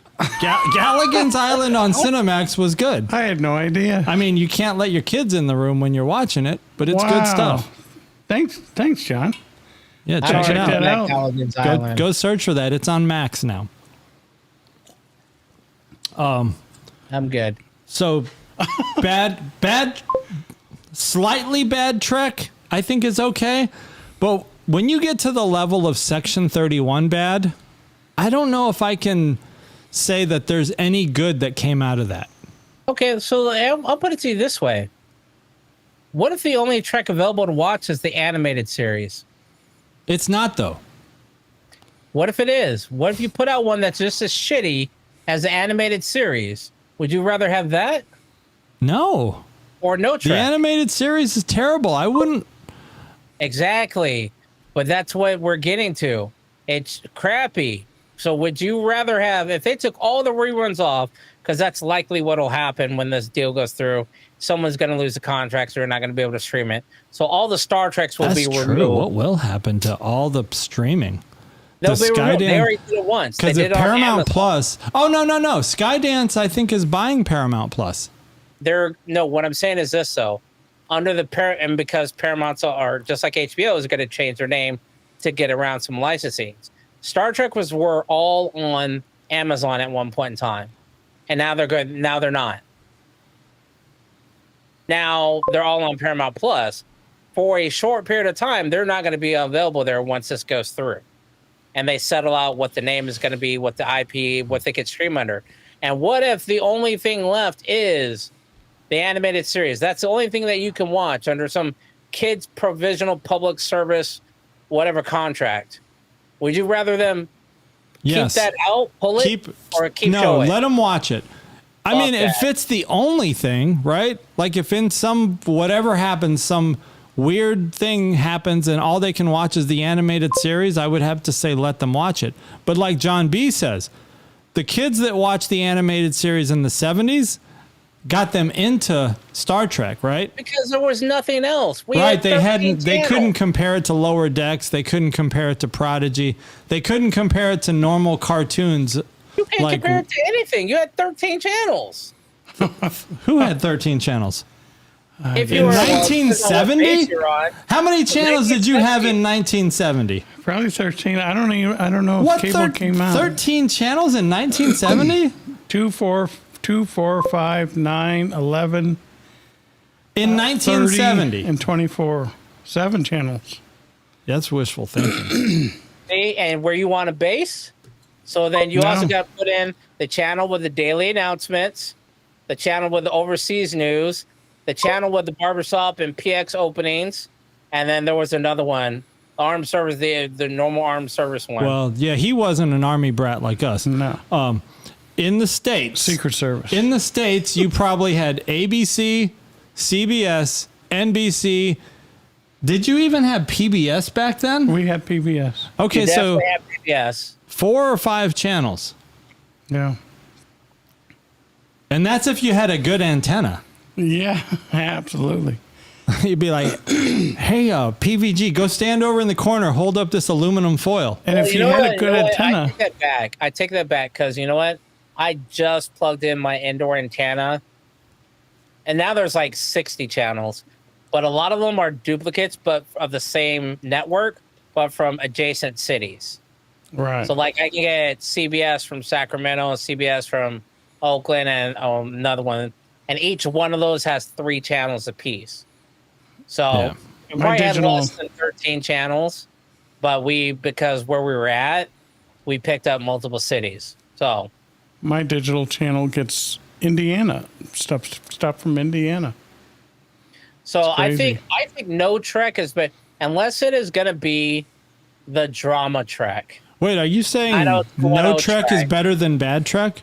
unless it's going to be the 90210 Trek. You can keep the 90210 Trek, the woke drama full of the alphabet letter demographic in there. You can put I don't that think on 24 the hours and thing make about that a bubble. wokeness is I don't think people like need to focus on it. I mean, no one's bothered by it anymore. Well, Like see, that's the thing. I'm not bothered by seeing 2 dudes in a relationship. I'm not bothered by it. seeing an interracial couple. I'm not It's not bothered. an issue of being bothered by it. It's a fact that it's not represented. But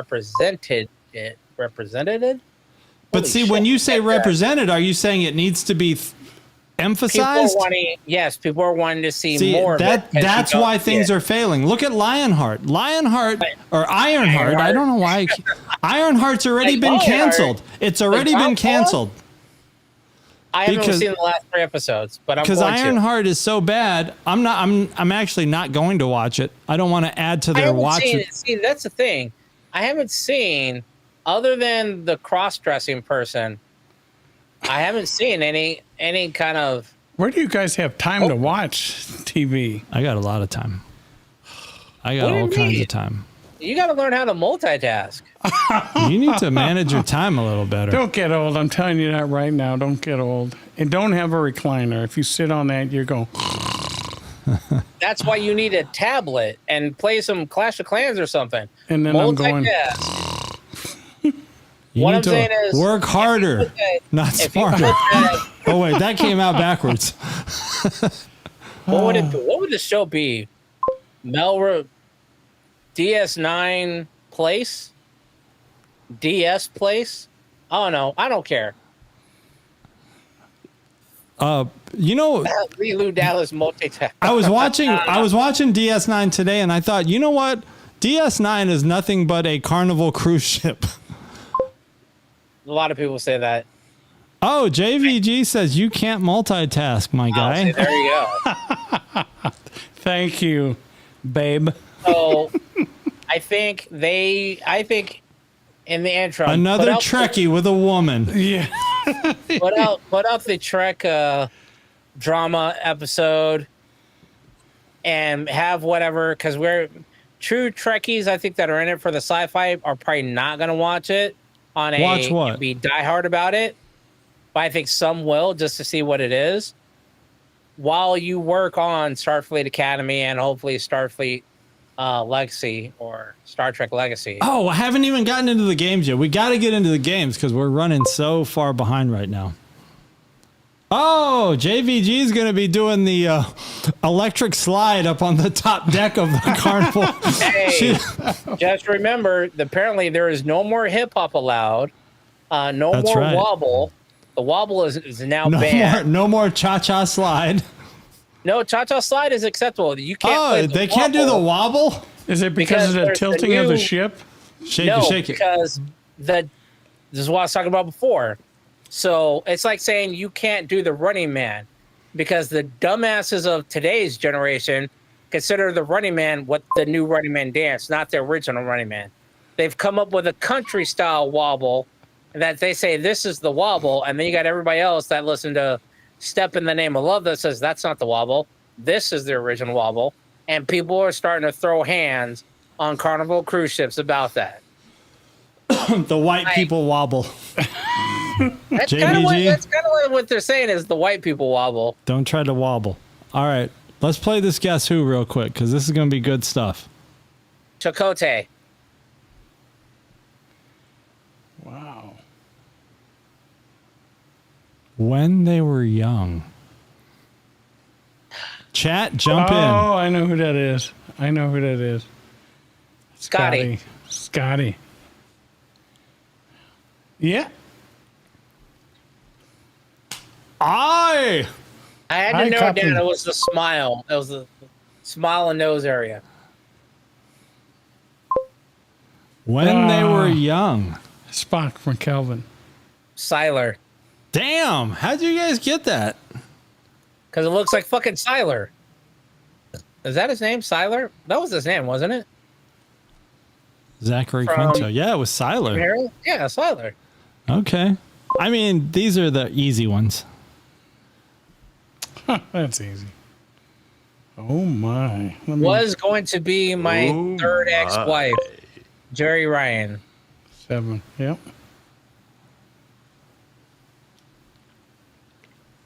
She has aged gracefully. Mm-hmm. I mean, as opposed to who? Hair. Yeah. Who's a Star Trek woman that has not aged gracefully? Kate Muldoon. Janeway? Janeway. Why are you ragging on Janeway? Or Phlox's assistant. What's her name? That's also a series I need to finish watching. Me. I follow this girl on TikTok. Like, her name is like, I think her TikTok name is Linda Pages. She's a younger girl, but she really loves Janeway. And one of these days I'm going to comment like, Janeway is just too supported by the writing. Like, the writing of the show just made sure that Janeway survived. Janeway looked kind of midway attractive for... Oh, in her younger days, she was. A couple of seasons of Voyager. Yeah, she looked attractive. I mean, she had to stay fit, I suppose. I got respect for her. Yeah. I've been listening to Voyager, while I'm doing the house, I don't like her style. Yeah, I mean, it grows on you. To pull up the ship, Saru. Yeah. Damn. You guys got that one. Easy peasy. It's the eyes. It's the lighting. It's the nose. It's the lanky / are you a meth head from Queen Creek? All right. Well, the last one's going to be difficult. I'm sure it is. Oh, on Discovery, she's that robot. Damn. Look at you. Yes. Tilly? No. Tilly thick, man. Come on, John D. Tilly thick, and she's a ginger. Oh, here's a new one. Before they were thick. Yeah, it's the mouth for her and the eyes, that kind of dead. Yeah. The eyes definitely pop out. No, it's for the forehead, I thought. She got a robot forehead. How the hell do you know it's her forehead? She got metal covering her forehead. All right, we got one IMDb on the quiz. All right, who played in these movies? They do have a Star Trek credit. They were in... Chris Pine. Damn. Oh, yeah. What was it? Was it the Unstoppable with Denzel? No, or Wonder Woman? It was the Wonder Woman, Age of the Guardians of the Galaxy, and then there was something else, and then I saw Star Trek, and I was like, oh, Chris Pine. Yeah, and it's the Kelvin, so you can tell. 2009. All right, now we're going to do some quotes. Ready for quotes? Ready. All right, get your headphones ready. Energized. Here we Set go. lasers to fun. He warned me never to leave home.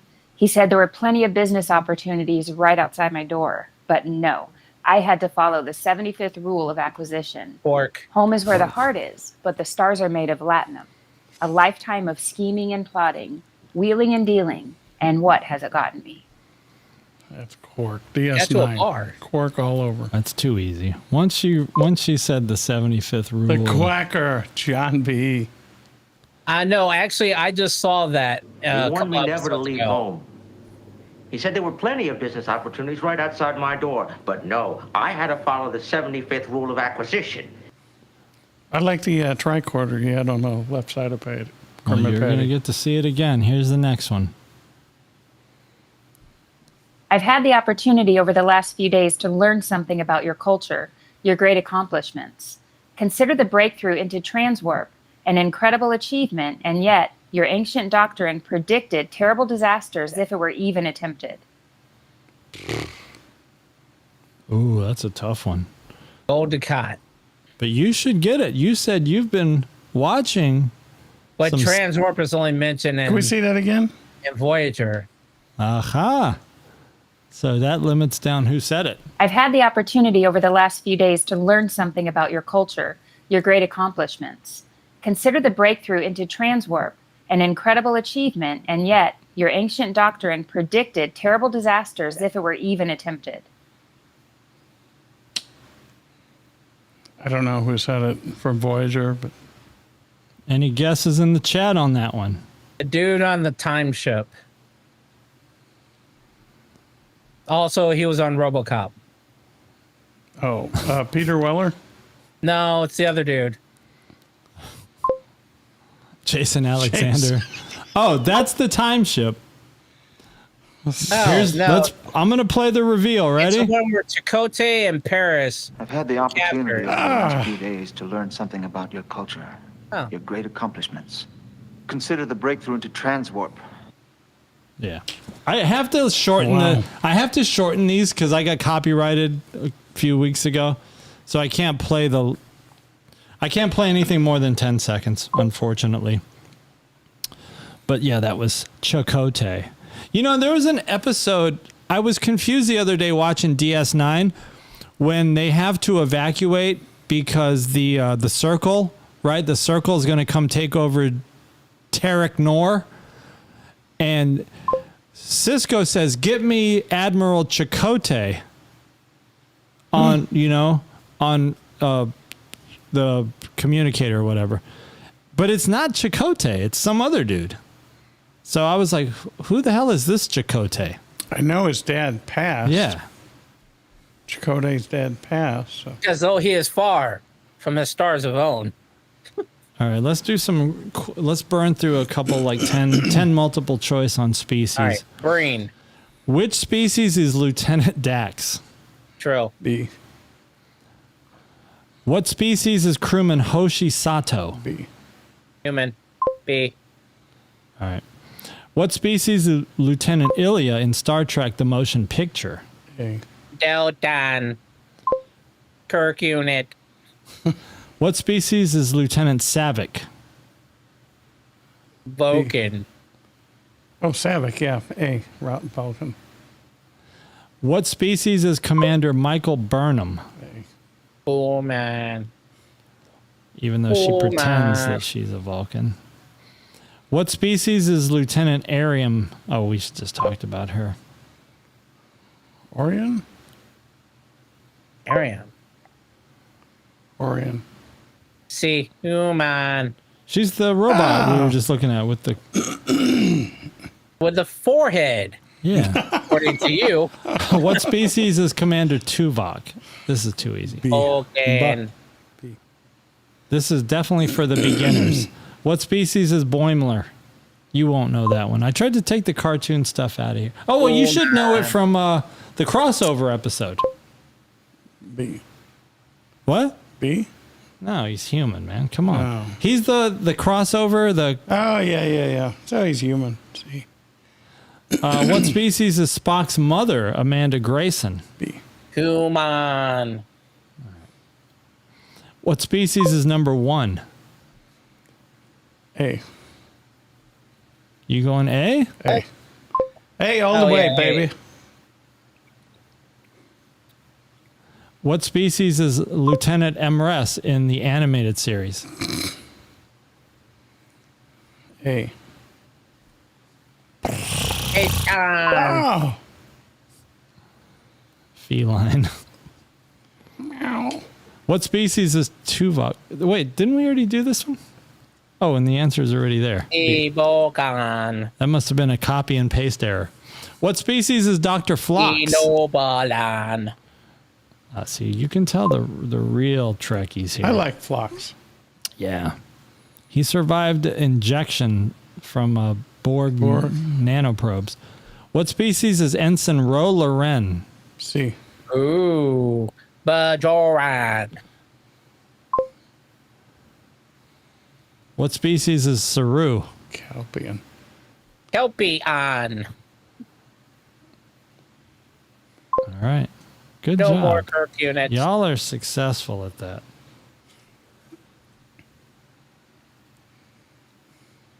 No thought of the day? No, we're not done.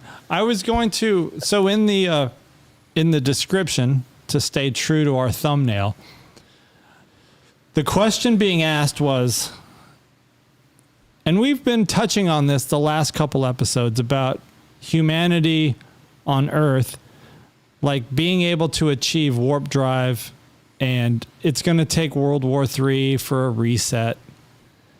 But the question out there still, and this was a discussion on one of the podcasts that I sometimes watch, and it's more of a political podcast, but they were talking about Star Trek, and they were talking about how... What's the name of the podcast? It's like Tim Pool or something. But they were talking about Star Trek replicators. Would they really help humanity, or would they make humanity lazy? Like, and I guess it goes back to the whole thing about, does technology make us better or does it make us lazy? So if you think about our future, both. Have you seen WALL-E? Like this cartoon called WALL-E, right? Where everybody is just sitting on this floating ship, and there's a robot that serves everybody, and everybody just sits there in their lawn chairs or their lazy boys, not doing anything. They're on a Carnival cruise ship. It's literally a cruise ship. And they're just sitting around in their lounge chairs. I think IB's got a great point there. He says it helps. Cars didn't make us lazy, but it kind of did make us lazy. Because as soon as the majority of the people got cars, look at the overall standard of health, how it diminished during that time period. Prior to that, we had to walk or ride horses. Granted, horses are a form of transportation. If you've ever ridden a horse, you know you can't just hop on it and just casually go. You got to put a little bit of work in it. Yeah, there's work. Like strength, core strength.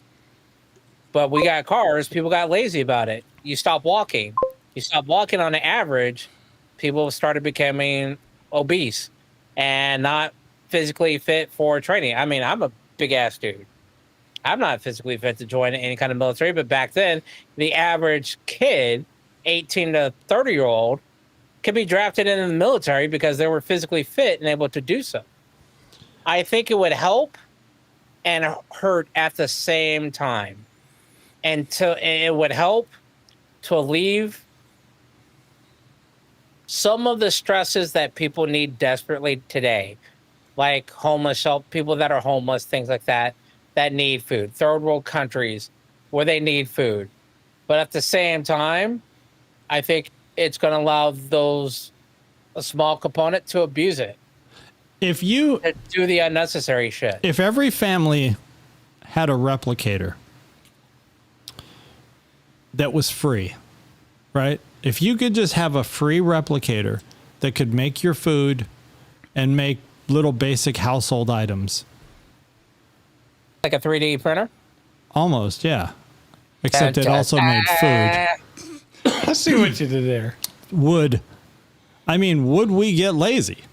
Right? Like if we didn't have to work for food, what would we do? Like what's going to motivate us to go out and do things? I think you're going to have to deal with the repercussions of it. Just take food, for example. If you don't have to work for your food, that means you've killed the entire farming industry, other than industries that use... Actually, no, you would kill it because you don't even need to generate leather anymore. You could replicate it. So just farming in general for animals is gone. Now you're going to have to deal with the repercussions of having that excess amount of animals that are putting methane gas into the air that are not being diminished. Because right now it's a controlled environment. They're born they're raised, Yeah. they're plumped up, Circle they're of killed. life type The stuff. circle of life. Now they're just born and they're not killed. They're living years and years and years. You then also have to still feed them and provide them land.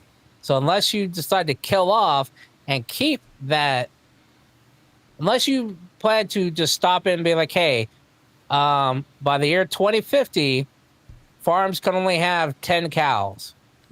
And that is for a state of emergency. Hey, we're the replicators are down. There's a war. We need to get food, whatever. You're going to have to kill thousands of these cows, or you're going to have to use them up basically for something. And that's just cows, not to say pigs, chickens, any other meat that we have. Hell, fruit and vegetables, farmland. What are you gonna do with all that? You got to use up all that food, otherwise it's just going to waste. So well, maybe they wouldn't keep reproducing them, right?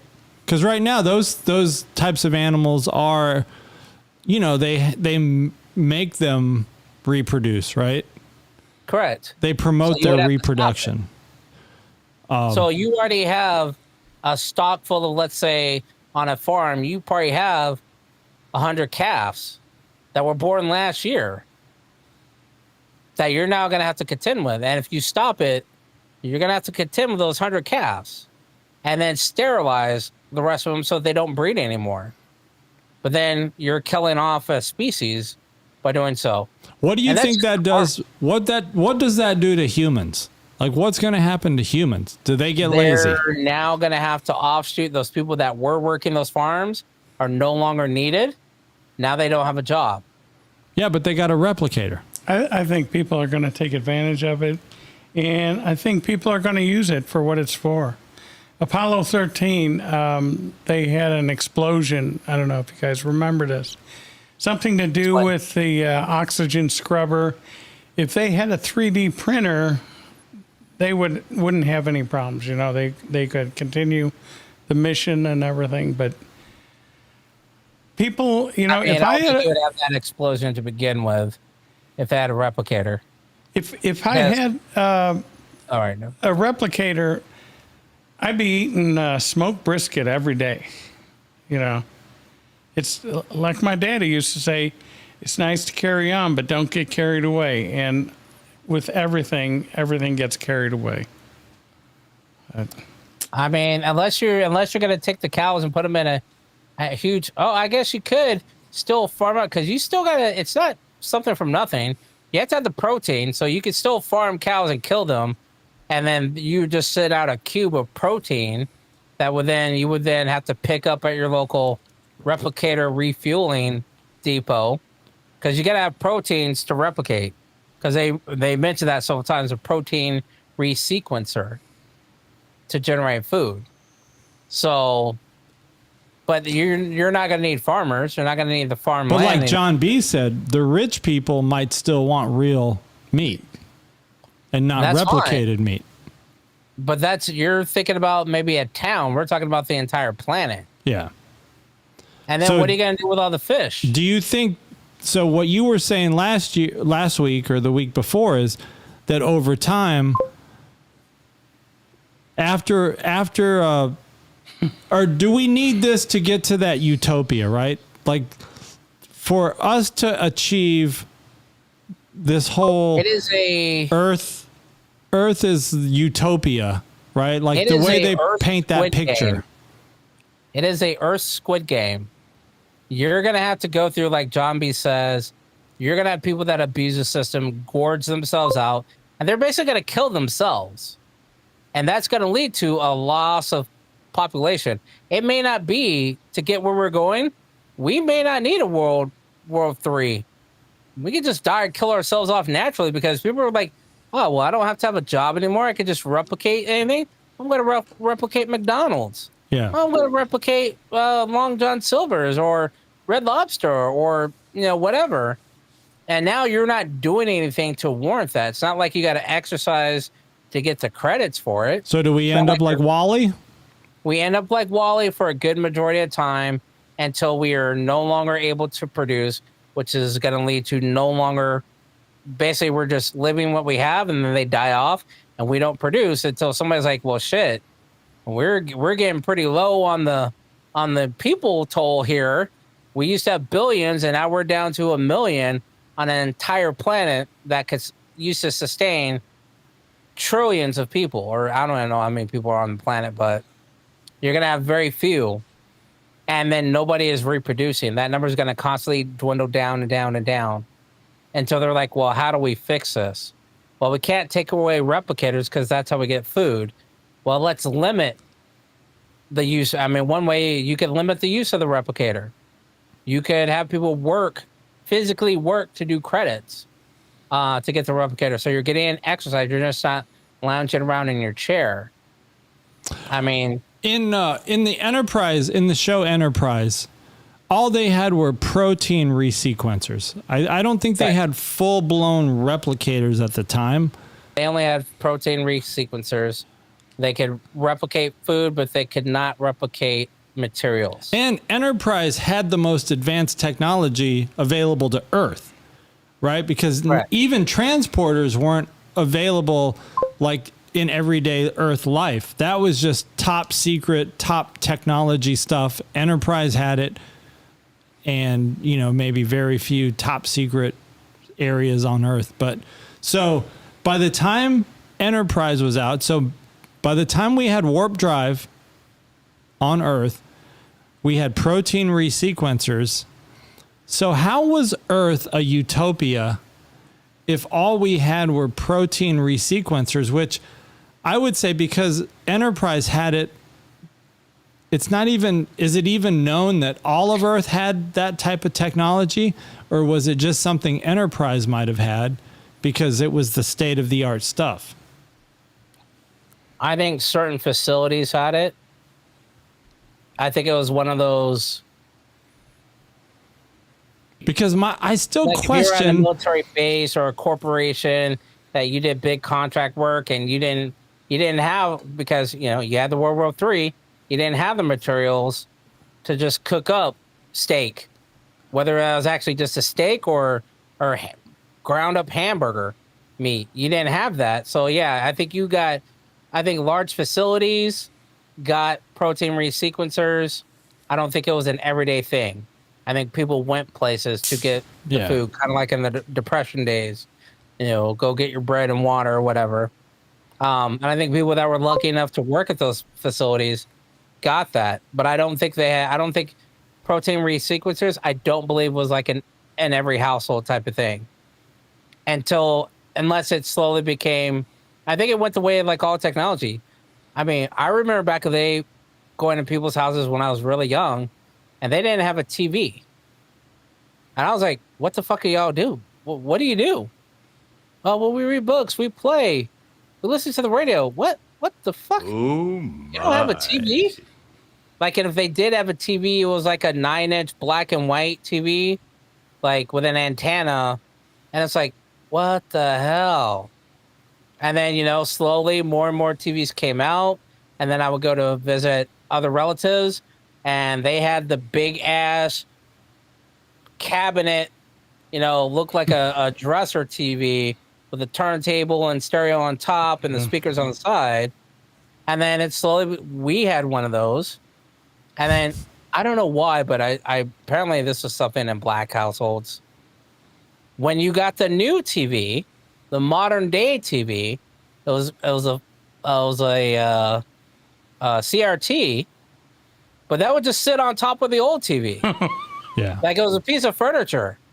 And then you use that, and then more and more of my friends and family had TVs, and it was always in the living room. And then slowly, they had the living room TV for the kids, and then you had a TV in the bedroom, in the master bedroom for the parents. And I think it wasn't probably till high school where it was like, I probably knew one, maybe two people that had a TV in the living room and the parents' room, and occasionally one or two kids had a tiny TV in their room. And then, next thing you know, everybody's got fucking TVs. John B. is me. He says, that is not a black thing at all. And I concur, because that is not a black thing. That's not a white thing. That's a pole thing. We were poor. And then, you know. I mean, when I was a kid, I to go to other people's houses like that, it was always a relative or friend of the family, and they were all black. So that's kind of like saying, hey, what's underneath your kitchen sink? Well, a bunch of bags. A bunch of grocery shopping bags. You know, that was just one of the things that I always saw that. Like, anyway. And you're right. It was probably a poor thing or a middle class thing. Yeah. But it took decades for it to become a commonplace thing. I think replicators or the microwave. Oh, yeah. You know, I remember the microwave. I thought people had microwaves, and it turned out those are just toaster ovens or convection ovens that were mounted like microwaves. I'm like, oh, just put in the microwave. They're like, that's not a microwave. I'm like, yeah, it's above your oven. It's got the door that comes. It's like, it's basically a toaster oven that's just mounted that way. I was like, oh, shit. I remember the VCRs. Not everybody had a VCR. I don't ever remember having a microwave when I was a kid. I don't remember my parents ever saying, oh, let's just reheat something. We didn't buy a microwave. We got to Sierra Vista. First house was in Cloud 9. I thought we were waiting for base housing. Apparently we were not. We spent a summer in Cloud 9, and that had a toaster oven. And then Cloud 9, mind you, was a trailer park. Literally at the bottom of the city. We had to move trailers like the first week. Something was wrong. Of course, with a name like Cloud 9, it's got to be a trailer park. Something was wrong with the trailer. We had to move trailers, and that new trailer had a microwave oven. And I didn't get the concept. I thought it was a regular toaster oven. So I'm sitting there trying to make toast because we couldn't unpack the toaster yet. And I put in there, I was like, the butter's melting in like 20 seconds. And I called myself inventing. My dad was like, that's a microwave, not a toaster. I was like, what's a microwave? It's like, you know, on the ships with the radar going around? Yeah. That's a microwave. That's why you can't stand in front of them. It'll zap you. It'll melt a chocolate bar like this. He's like, remember Westworld, the where it melted the guy's face off? It's like, that's what happens. It's like, I was like, I think I made something. He's like, what? He's like, don't play with it. We're not staying here.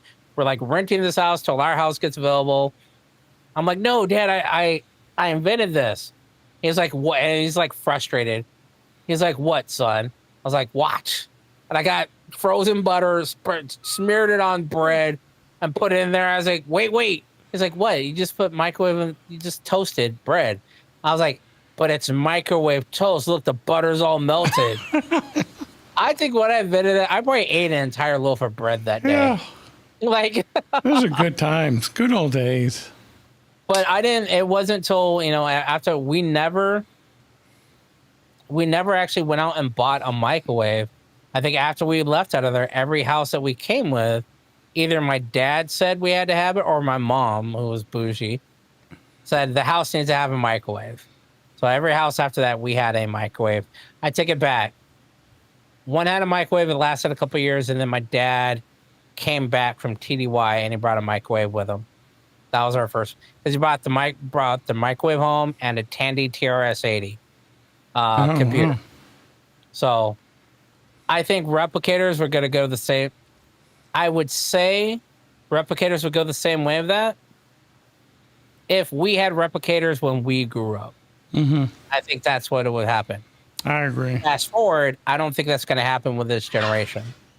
I think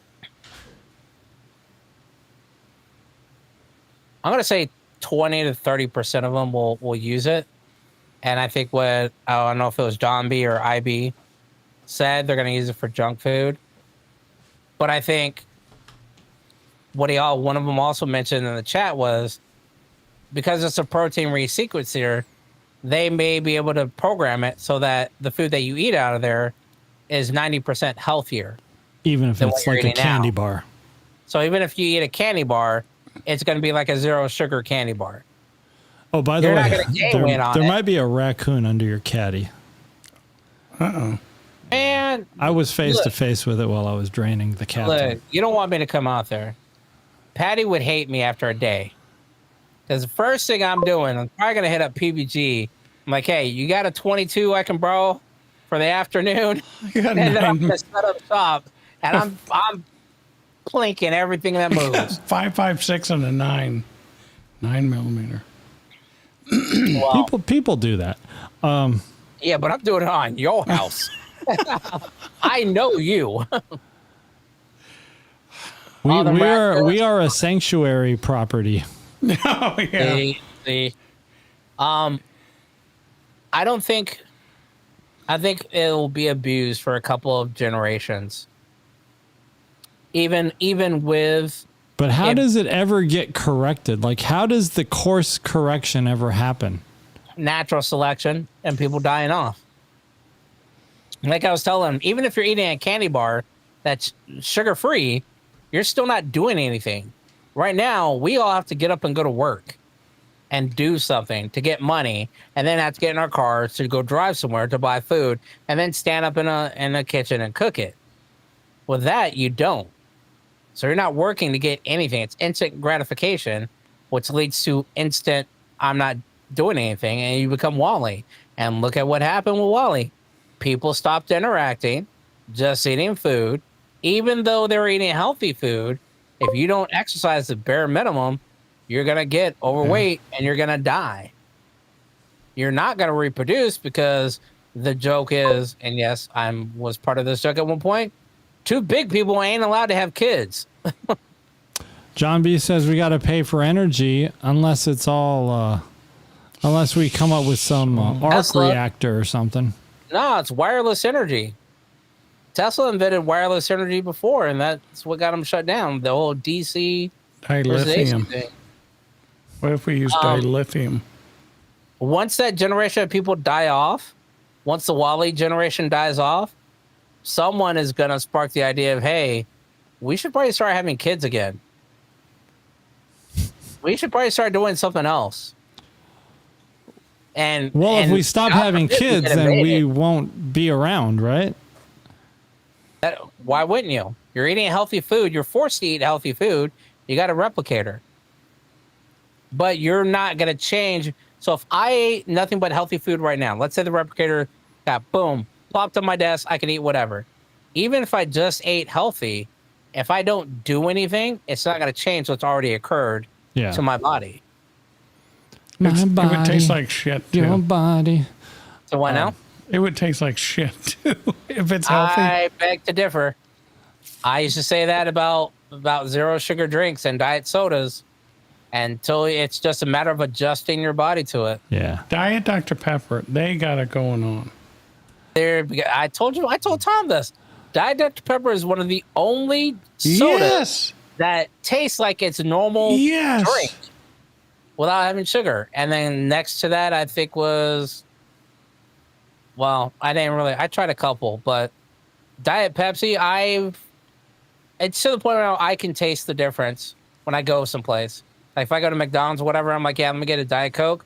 And they hand me a regular Coke. I'm like, nope. Yeah, right. Or it's Well, the Clubhouse. thing is about like when you switch into diet or zero sugar soda lifestyle, then you eventually adapt to it, right? Then it just tastes normal. Like I've been drinking Coke Zero now for going on like 2 years, and now it just tastes normal to me.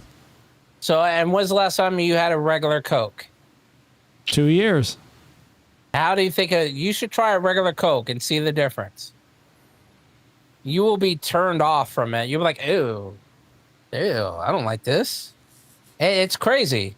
So same thing with sugar. Now, there are some sugar alternatives that will probably be a lot better in the 25th century with replicators that are not going to send you into the bathroom a glass bottled Mexican Coke. Start with a Mexican Coke? Shit. I'm not trying to go into a diabetic coma. No, they do something different in Mexico. So Mexican Coke uses real cane sugar. Yeah. They don't use high fructose syrup. Which, by the way, is what kills. See, this is the other thing. The replicator has to have no high fructose corn syrup. Right. Because all that is liquid plastic, basically, that is used in everything. So this mouse has a form of high fructose corn syrup in it. That's why in Interstellar, they're like, hey, the corn and bubbles went out because it's used for everything from food to plastics. You saw me? Yeah. We're on. Come on in. So I started that as well. I used a Soda Stream. And I used the purchased. He ran under PVG's car. Were you out there? And I used that to wean myself off. I then started using these. It's because I'm Chinese. And bottled waters. They're basically flavor add-ins like. Thanks, this pal. one's a Kool-Aid Zero Sugar. This is a strawberry margarita. What up, Infinity? Infinity in the chat. Right. I put those inside a bottle of water and then add it to the Soda Stream. I just went out to take care of Captain Lazard, and because I saw a raccoon out there crawl under PVG's caddy. Did you mistake the raccoon for a rock for a quarter rock? And Patty said she checked the ring camera, and she said, "Yeah, I saw you out there." I said, "Oh, did you see anything?" She said, "No, I didn't see anything though." And I said, "That's because I'm Chinese."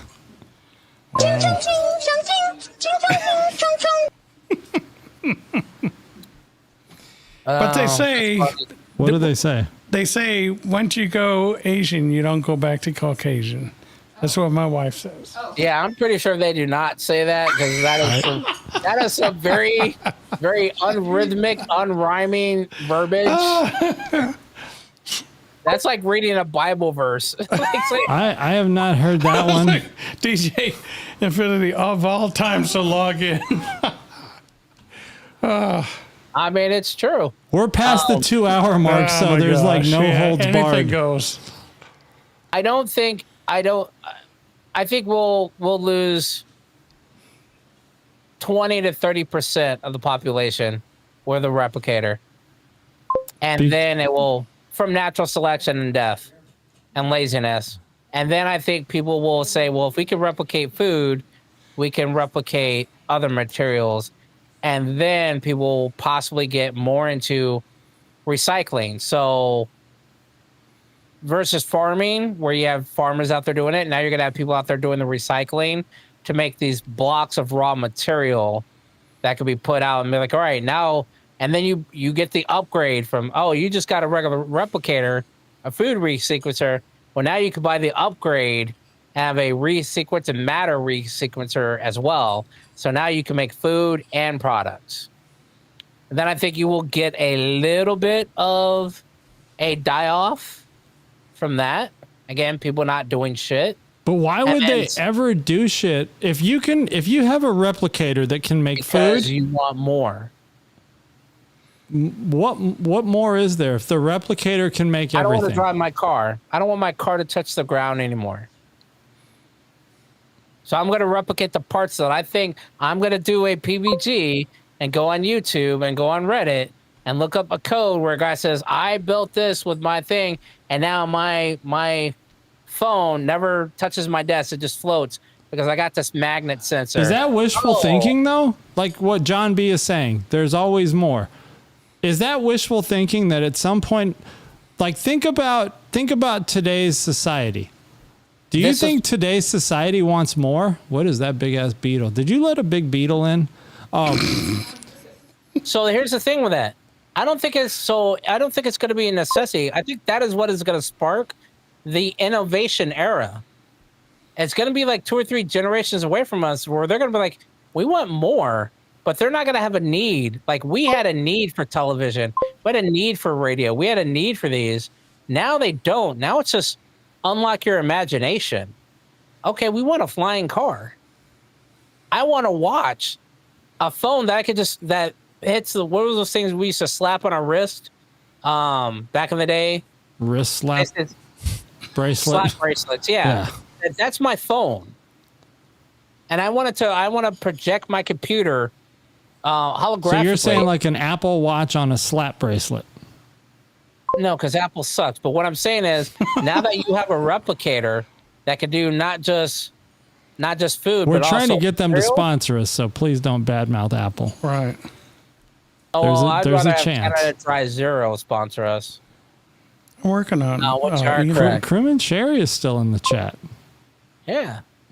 The innovation era. Thank you. That's where we start innovating things. When Tom is like, Crewman Tom is like, you know what? This light works for me, but it doesn't work because I don't like having to block off this part of my studio. I wish I could just hang a sheet up and have the sheet be the light where I need it, and I could just flip it up like a curtain. So he then goes onto a computer, looks up specs, looks up reflective lights and sewn in LEDs, and now he prints that out. Now he can literally roll out a piece of cloth, and when he flips a switch, that's a light. Like one of our fill lights or one of the fill lights in your studio. And when he's done, he just rolls it up. That's the innovation that I'm talking about. And eventually somebody's going to say, man, PBG's going to say, I hate driving to Tom's house.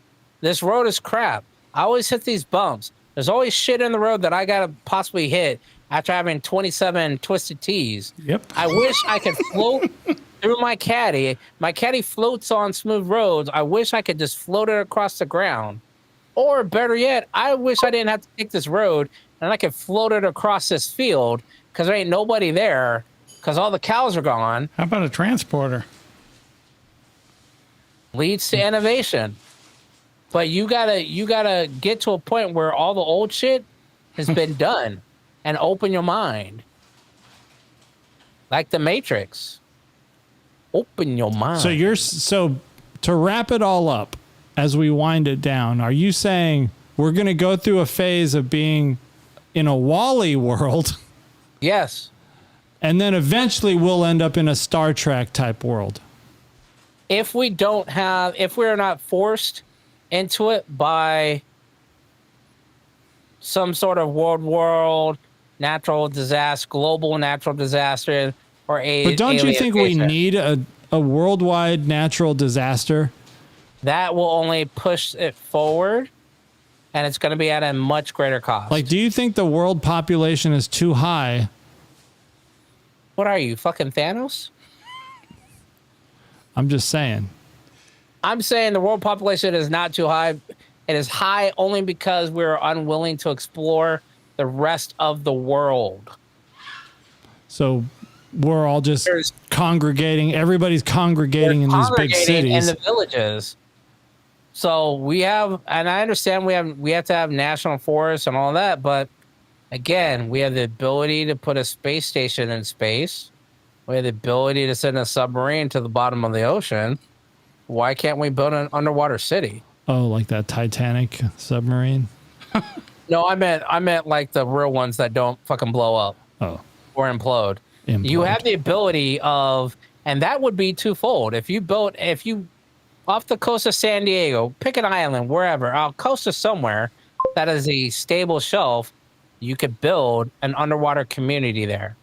And I'm not talking about just like a 20, 30, I'm talking about 100, like a miniature city under the water. Not only does that, one, make room for you to have people there, and you could replicate this or duplicate it in all parts of the country, so alleviate some of the space on land, but it also allows you to learn the technology that you're going to need to know when you do reach out to the stars and want to put a base on the moon or habitat on Mars or anywhere else. Everybody's so concerned about, hey, let's get to Mars. What are you going to do? And I laughed about this. Somebody at work told me I was bullshit. And I said, no, what's going to be funny is when Elon launches that rocket to Mars and we have a Mark Watney situation. And they're like, what are you talking about? Like The Martian, where he gets left on Mars for whatever reason.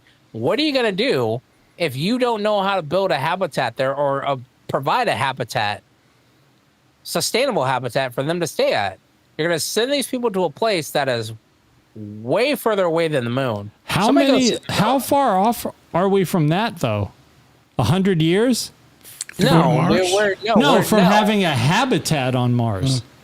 No, we're there. We already have a habitat. We no one does it though. You're saying that there's a place on Mars where people can live? No, stop. Build the habitat. Can we build a habitat under the water right now? Oh, yes.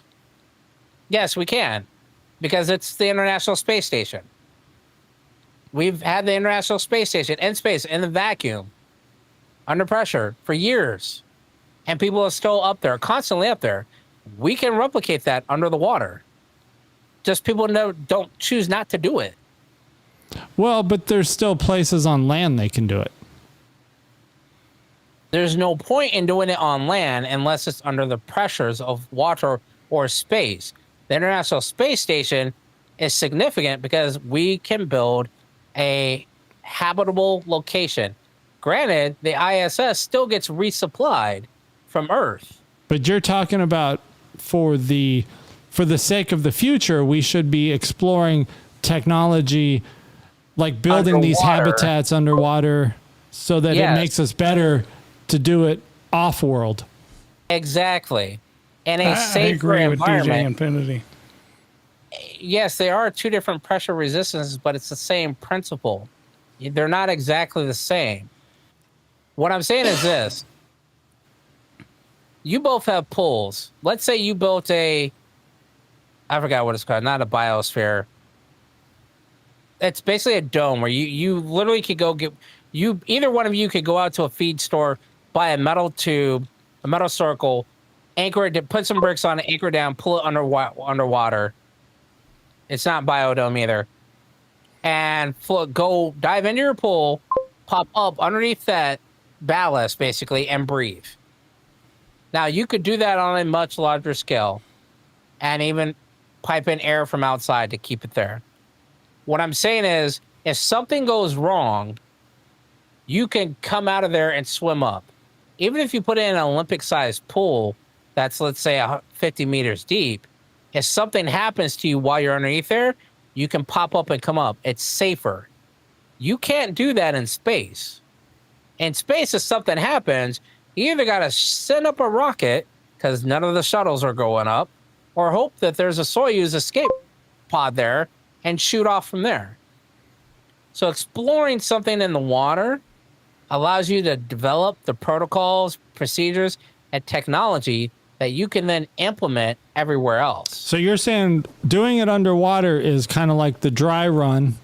Yes. No pun intended. Water and dry. I see what you did there. Right. For getting it right so that we can do it in space. Correct. But can't we already do it? I thought we can already do it in space. Do what? What? We got the space station. I would like to know the astronauts that's been on the ISS, what is their health now? The ones at the beginning. Do they have cancers now? You know, follow-up health inspections. Yeah. I've wondered that myself. I know a lot of them have issues with their muscles because they're without gravity. Right. That's the other thing. So even with that, even with the International Space Station, they're going to need to figure out something with gravity because long term, let me pause for a second. I really wish they would rebuild Skylab. Because I used to think I was crazy, but apparently I wasn't. No, I remember a space station called Skylab. Yeah, there was. And then all of a sudden I didn't remember it. Next thing you know, everybody was talking about the shuttles and the space shuttle and the space and all that. And I was like, well, what happened to Skylab? And it was one of the first times I got in trouble for fucking around with my computer. That's what happened. No, it wasn't Mandela effect. It was just I wasn't allowed to watch some of the news back then for whatever reason.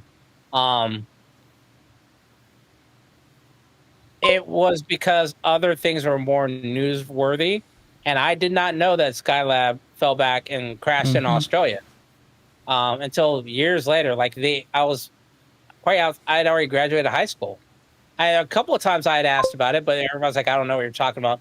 You must be talking about the International Space Station. They're building the first space station. And I was like, and I got in trouble for it. I said, that's not the first space station. There's one called Skylab. And I may have been missaying it. It wasn't airtight, so it failed. No, it lost its orbit. It just fell out of orbit eventually. I thought it was the end of its life. How was it a failure? It didn't fail. It failed to retain orbit. So it basically it reached a orbiting speed to last for as long as it did. It went well beyond that, but they had no way to keep it in orbit because there were no space shuttles there to resupply it. Yeah. So once it ran out of fuel to keep itself in orbit, you just slowly starts falling back into orbit because it loses speed. So yeah, I think the innovation of that with the replicators, man, I guarantee you that is something that people that have nothing but time on their hands, you two, and money to burn, you two, all kinds of money, are gonna be like, hey, ABC, let's go in. We actually about to go to a strip club right after this. Screw the leopard. Matter replicator, and let's build this biosphere. The Mgyx was talking about in the pool, and we could put a transparent dome on it. And we could literally sit inside the sphere underwater as long as we want. I'd rather help a 19-year-old girl pay for college. You know what? Forget the replicator. I want a holodeck. That way I can go in there, have sex, eat, eat. And then when I'm done. This is a family-friendly show. And then when I get done. This is now the technically I mean, we gotta switch. I gotta go now back and switch the ratings. I'll go to the buffet and eat everything. And then when I'm done, and I just turn that holodeck off, and all the holodeck food and everything, poof, I'll stay all slim and everything. No, you wouldn't, because the holodeck is going to provide you real food. No, because you have a replicator. Remember the TikTok I shared with you guys. The guy was asking that legit question: if you eat a meal in the holodeck, as soon as you say end program, does all that food in your stomach evaporate because you just said end program? John says not after 10. I think the holodeck provides real food in that manner. But what about what if you have a girlfriend in the holodeck and you tell and the holodeck presents you with pause. Is this safe? Yes. Because I'm just going to say, if you have a girlfriend in the holodeck and you guys are both eating like French fries, right? As soon as you say end program, those French fries are no longer in existence. Yeah. So if you swallowed some of those French fries, wouldn't they now just no longer exist? They would evaporate. Not evaporate, but they would just disintegrate. Then what were you eating? What were you tasting? Exactly. Hologram. Exactly. Hollow material. Yeah, therefore, how did it replicate the food texture in your mouth? How did you chew? That's a hologram. So are you saying that the holodeck is also a replicator? I want to say yes and no, and I think there's probably certain rules to it. I think it's probably rules like if you are a human and you're eating, you are presented with real replicated food. You're complicated. But if you're a hologram, that's too complicated. This could get so biased. But that's a straight legit question. I didn't think of it like going into it that far because I just thought, okay, every scene I've seen, the humans are presented real food, and the holograms aren't. They look like they're eating food, but they never share food. So then the question is, if I'm eating a real French fry that they provided to me, and I dip it in ketchup and hand it to my hologram girlfriend, does she take it and eat it? And do I see it fall to the floor? Or does it just dematerialize as soon as it gets out of my eyesight, hits the floor, and is then transported away or re-entered into the replication or whatever? So John B is saying holodeck, replicator, transporter are basically all same replicators. It alters a molecular structure of something. Think about the transporter. The transporter is just replicating you somewhere else. and killing you where you originally were. This is very true, and it's resequencing you into matter, and then there's a good question. If you need protein to replicate food because it's a protein resequencer, does that mean all transport pads have protein resequencers? Why can't? So when you start getting unhealthy, why don't you just transport yourself? Get them and replicate yourself into a healthier version. Get rid of those fat molecules. I think that's kind of like the big loophole in Star Trek, right? The replicator should be the solution for everything. Then they need to build a series on, and this is why we need the Pulaski. Yeah, Pulaski's not the only one that did it though. They just This is like John B. This is like this is like time travel. Kirk did it by accelerating and then slamming on the brakes, and they end up going backwards. And this is one of those things that they. If you hit the brakes so hard, you'll go backwards. Right. In time. They do that, and then it's like, why does it take so much for you guys to figure out how to do time travel? Just like Tom said, Captain's logs are always there. They're always working. Kirk mentioned it. Spock mentioned it. All these logs are there. Why has no one not said, like, hey, this is how Kirk time traveled multiple times using 4 different techniques? And then Picard's like, well, how do we time travel? Bitch, do the same thing Kirk did like 4 or 5 times. Slingshot. Intermix. So if the matter energy converters of a transporter work that way, because look at M'Benga did it during the war, did it with his daughter. Polanski did it. A couple other people have done it. Why is it a thing that people just don't do this every day? Yeah, just keep. You're 150 pounds keep overweight? a buffer in memory, or just do a backup of yourself, and then every now and then you just need to bring up that backup. Oh shit! Nice. You shattered your spine. Why didn't they do that with Worf when he broke his back? Oh, damn. Well, Worf, you've been through the transporter. Let's just pull up your backup from last week or from 5 hours ago or from when you fucking left 20 minutes ago, and let's put you back together again.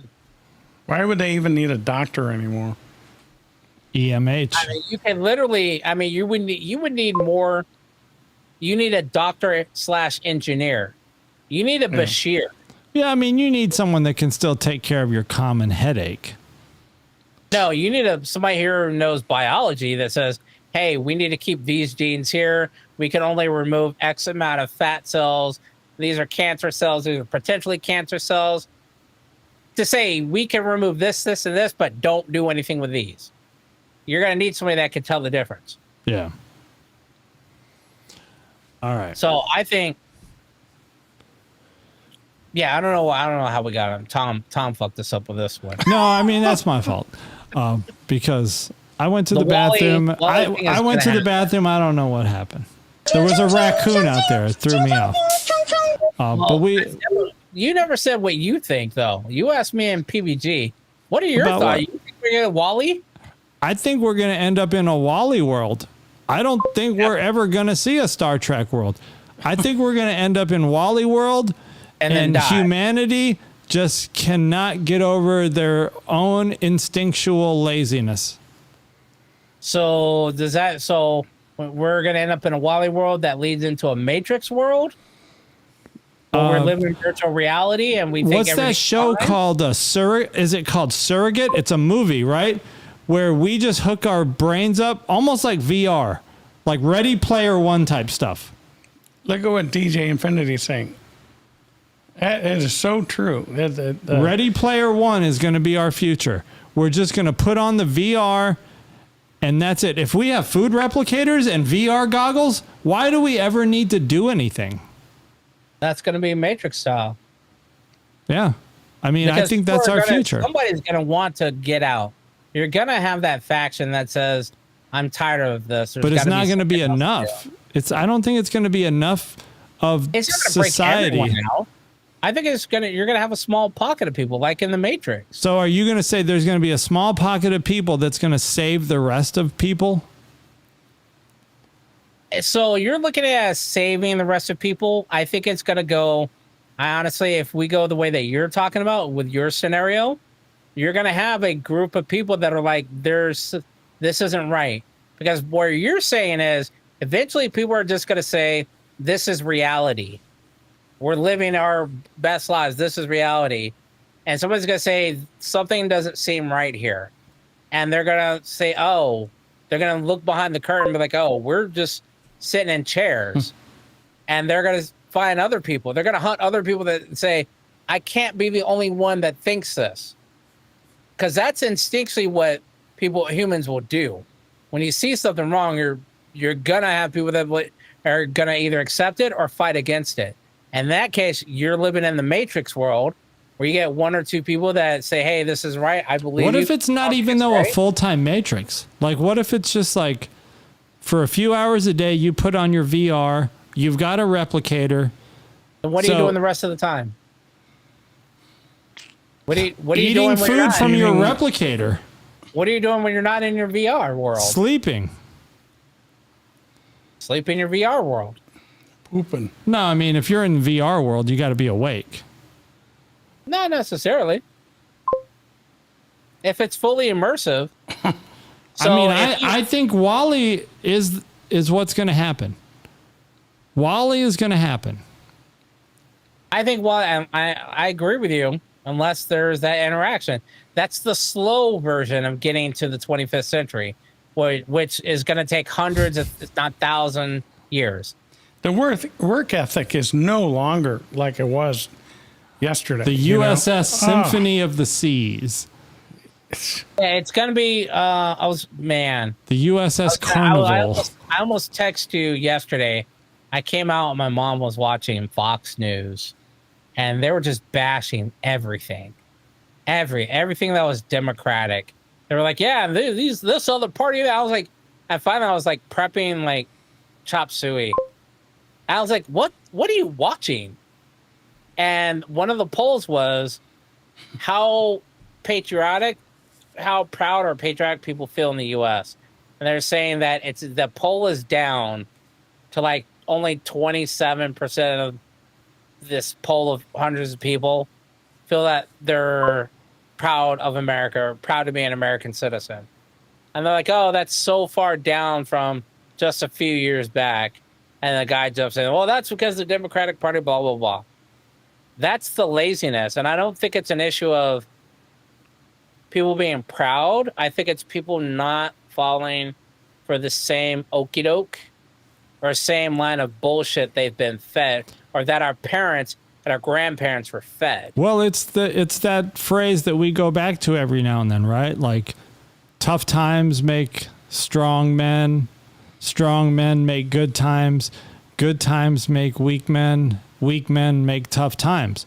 So I think we're going through that strong men make good times phase right now. So we're still in the good times in a sense. Like, for the most part, like, times are okay. Past that. But I think we're going to get to a point now where it's going to get tough. Like something. I think it's already starting to get tough. I think these are the beginnings of the tough times. This could be the beginnings of the tough time. And what did they say? It's like a rotation every 80 years, right? This is an 80-year cycle. Right. John B singing the lyrics to Good Times. Oh, John B took over as #1 because I haven't posted in the chat in a minute. I think it's a tough time because of what's going on, not just political and how society views us. I think technology. We're just like we were talking about entertainment. Everybody's rebooting everything. There's very few original stories that are coming out. And I think that's going to lead to... Is that just laziness? To me, that's lazy. Like, why can't you think of, like, even songs, right? Songs are remakes. Songs are samples. Movies are remakes. Movies are sequels. Movies are reboots. Shows are reboots. Either they don't want to or they don't know how to think outside of the box. There's no creativity. Yeah. I mean, hell, we just talked about it in Star Trek. You see it in DC movies and Marvel movies. Well, Marvel not so much, but DC actually Sony movies, but no one's putting out original shit. Yeah. Like fuck. And I don't mean original like the Star Trek Starfleet Academy. Yes, we know that's a time linear time wise that's past, but it's a new concept. John B is trying to buy a house right now. He needs PVG to co-sign. Shit. I don't. Just the kids. Just the kids, yeah. I think. He wants that 9% interest rate on a home loan. I think the start of it is definitely the 3D printers. Before that, I think it was actually the recycling of plastics. And then that led to the 3D printer. And I guarantee you, probably within 20 years, your 3D... And actually, no, I take it back. I saw a new innovation on how you currently print 3D objects and the way that it has to be printed. I guess with the stacks holding everything underneath it. Mm-hmm. There's now a way where... Supports. It doesn't have supports at all. You can print in 3D. Like it rotates the entire thing around. So you can make like an inverted S and so forth. You're not just forced to print from the top up or from the bottom up. You can turn your entire project on a spindle and it's done automatically. So it prints and you don't have those structural supports anymore. And they're saying they can 3D print in metal now. They're making silencers in metal. They're making houses. Yeah, yeah. I mean, housing is the easiest thing because that's just concrete. Just make a big ass batch of concrete, keep that shit going, and then spit it out and just have a big ass crane spew it out. Put some rebar down for reinforcements, but it's a 3D printed house. Yeah. I guarantee you it's more structurally sound than, let's say, this house built by wood and everything else. It's just the thing of moving that 3D printer over to where you want that house built because it's probably really big. It's like a crane, right? It's no bigger than shipping a crane to put an AC on a house. Those, I mean, you will. Well, they don't do that out here. They don't know what you mean by that out here in the Midwest. What do you mean? Using an AC for a crane. They don't do that here. No. I mean, a crane for an AC. How the hell do you put your ACs in? They're just on the ground. They're just on the ground? Yeah. Oh, in Arizona, they're all on the roof. Yeah, or they're elevated because of earthquakes, I think, in California, aren't they? Nope, ours is just sitting on the backyard. That little box. Oh, I'm thinking of water heaters. I need to find my water here. I need to figure out how to turn the temperature underground. down. It's in that crawl space where it's flooded. Yeah, I'm not with all the poopies. Oh. The biohazard's already cleaned up. That's been cleaned up. All right, we got to wrap because we got to work in the morning, and we're not on Pacific time. Shit. Damn, it's almost 9 o'clock. We've been on here a minute. It's almost 11 here. Don't forget to like and subscribe. That helps us out, and we are trying to grow. Check out the new short that we just posted about Jonathan Frakes, Commander Riker. It's good stuff. It's a Crewman Patty factoid. So check that out. Thanks to Infinity, IB, John B, and Crewman Sherry. And there was one other guy in there, Ken. Thanks. Yeah, thanks for jumping in the chat. And Big E. Yeah. Big E was on. And jump over. I don't know if he's still on. I know he was going to go live tonight. So check out the Going Rounds podcast. Oh, and JVG. JVG was on. Man, we had a Don't forget that DJ MGYX guy. Oh, yeah. Yes. DJ Mgyx. He's down with George Takei. Yeah. So, check that out. We appreciate you guys. Like, subscribe, comment, and we will catch you guys on the next one. And remember, we've got to celebrate our differences. Nanu, nanu. Adios.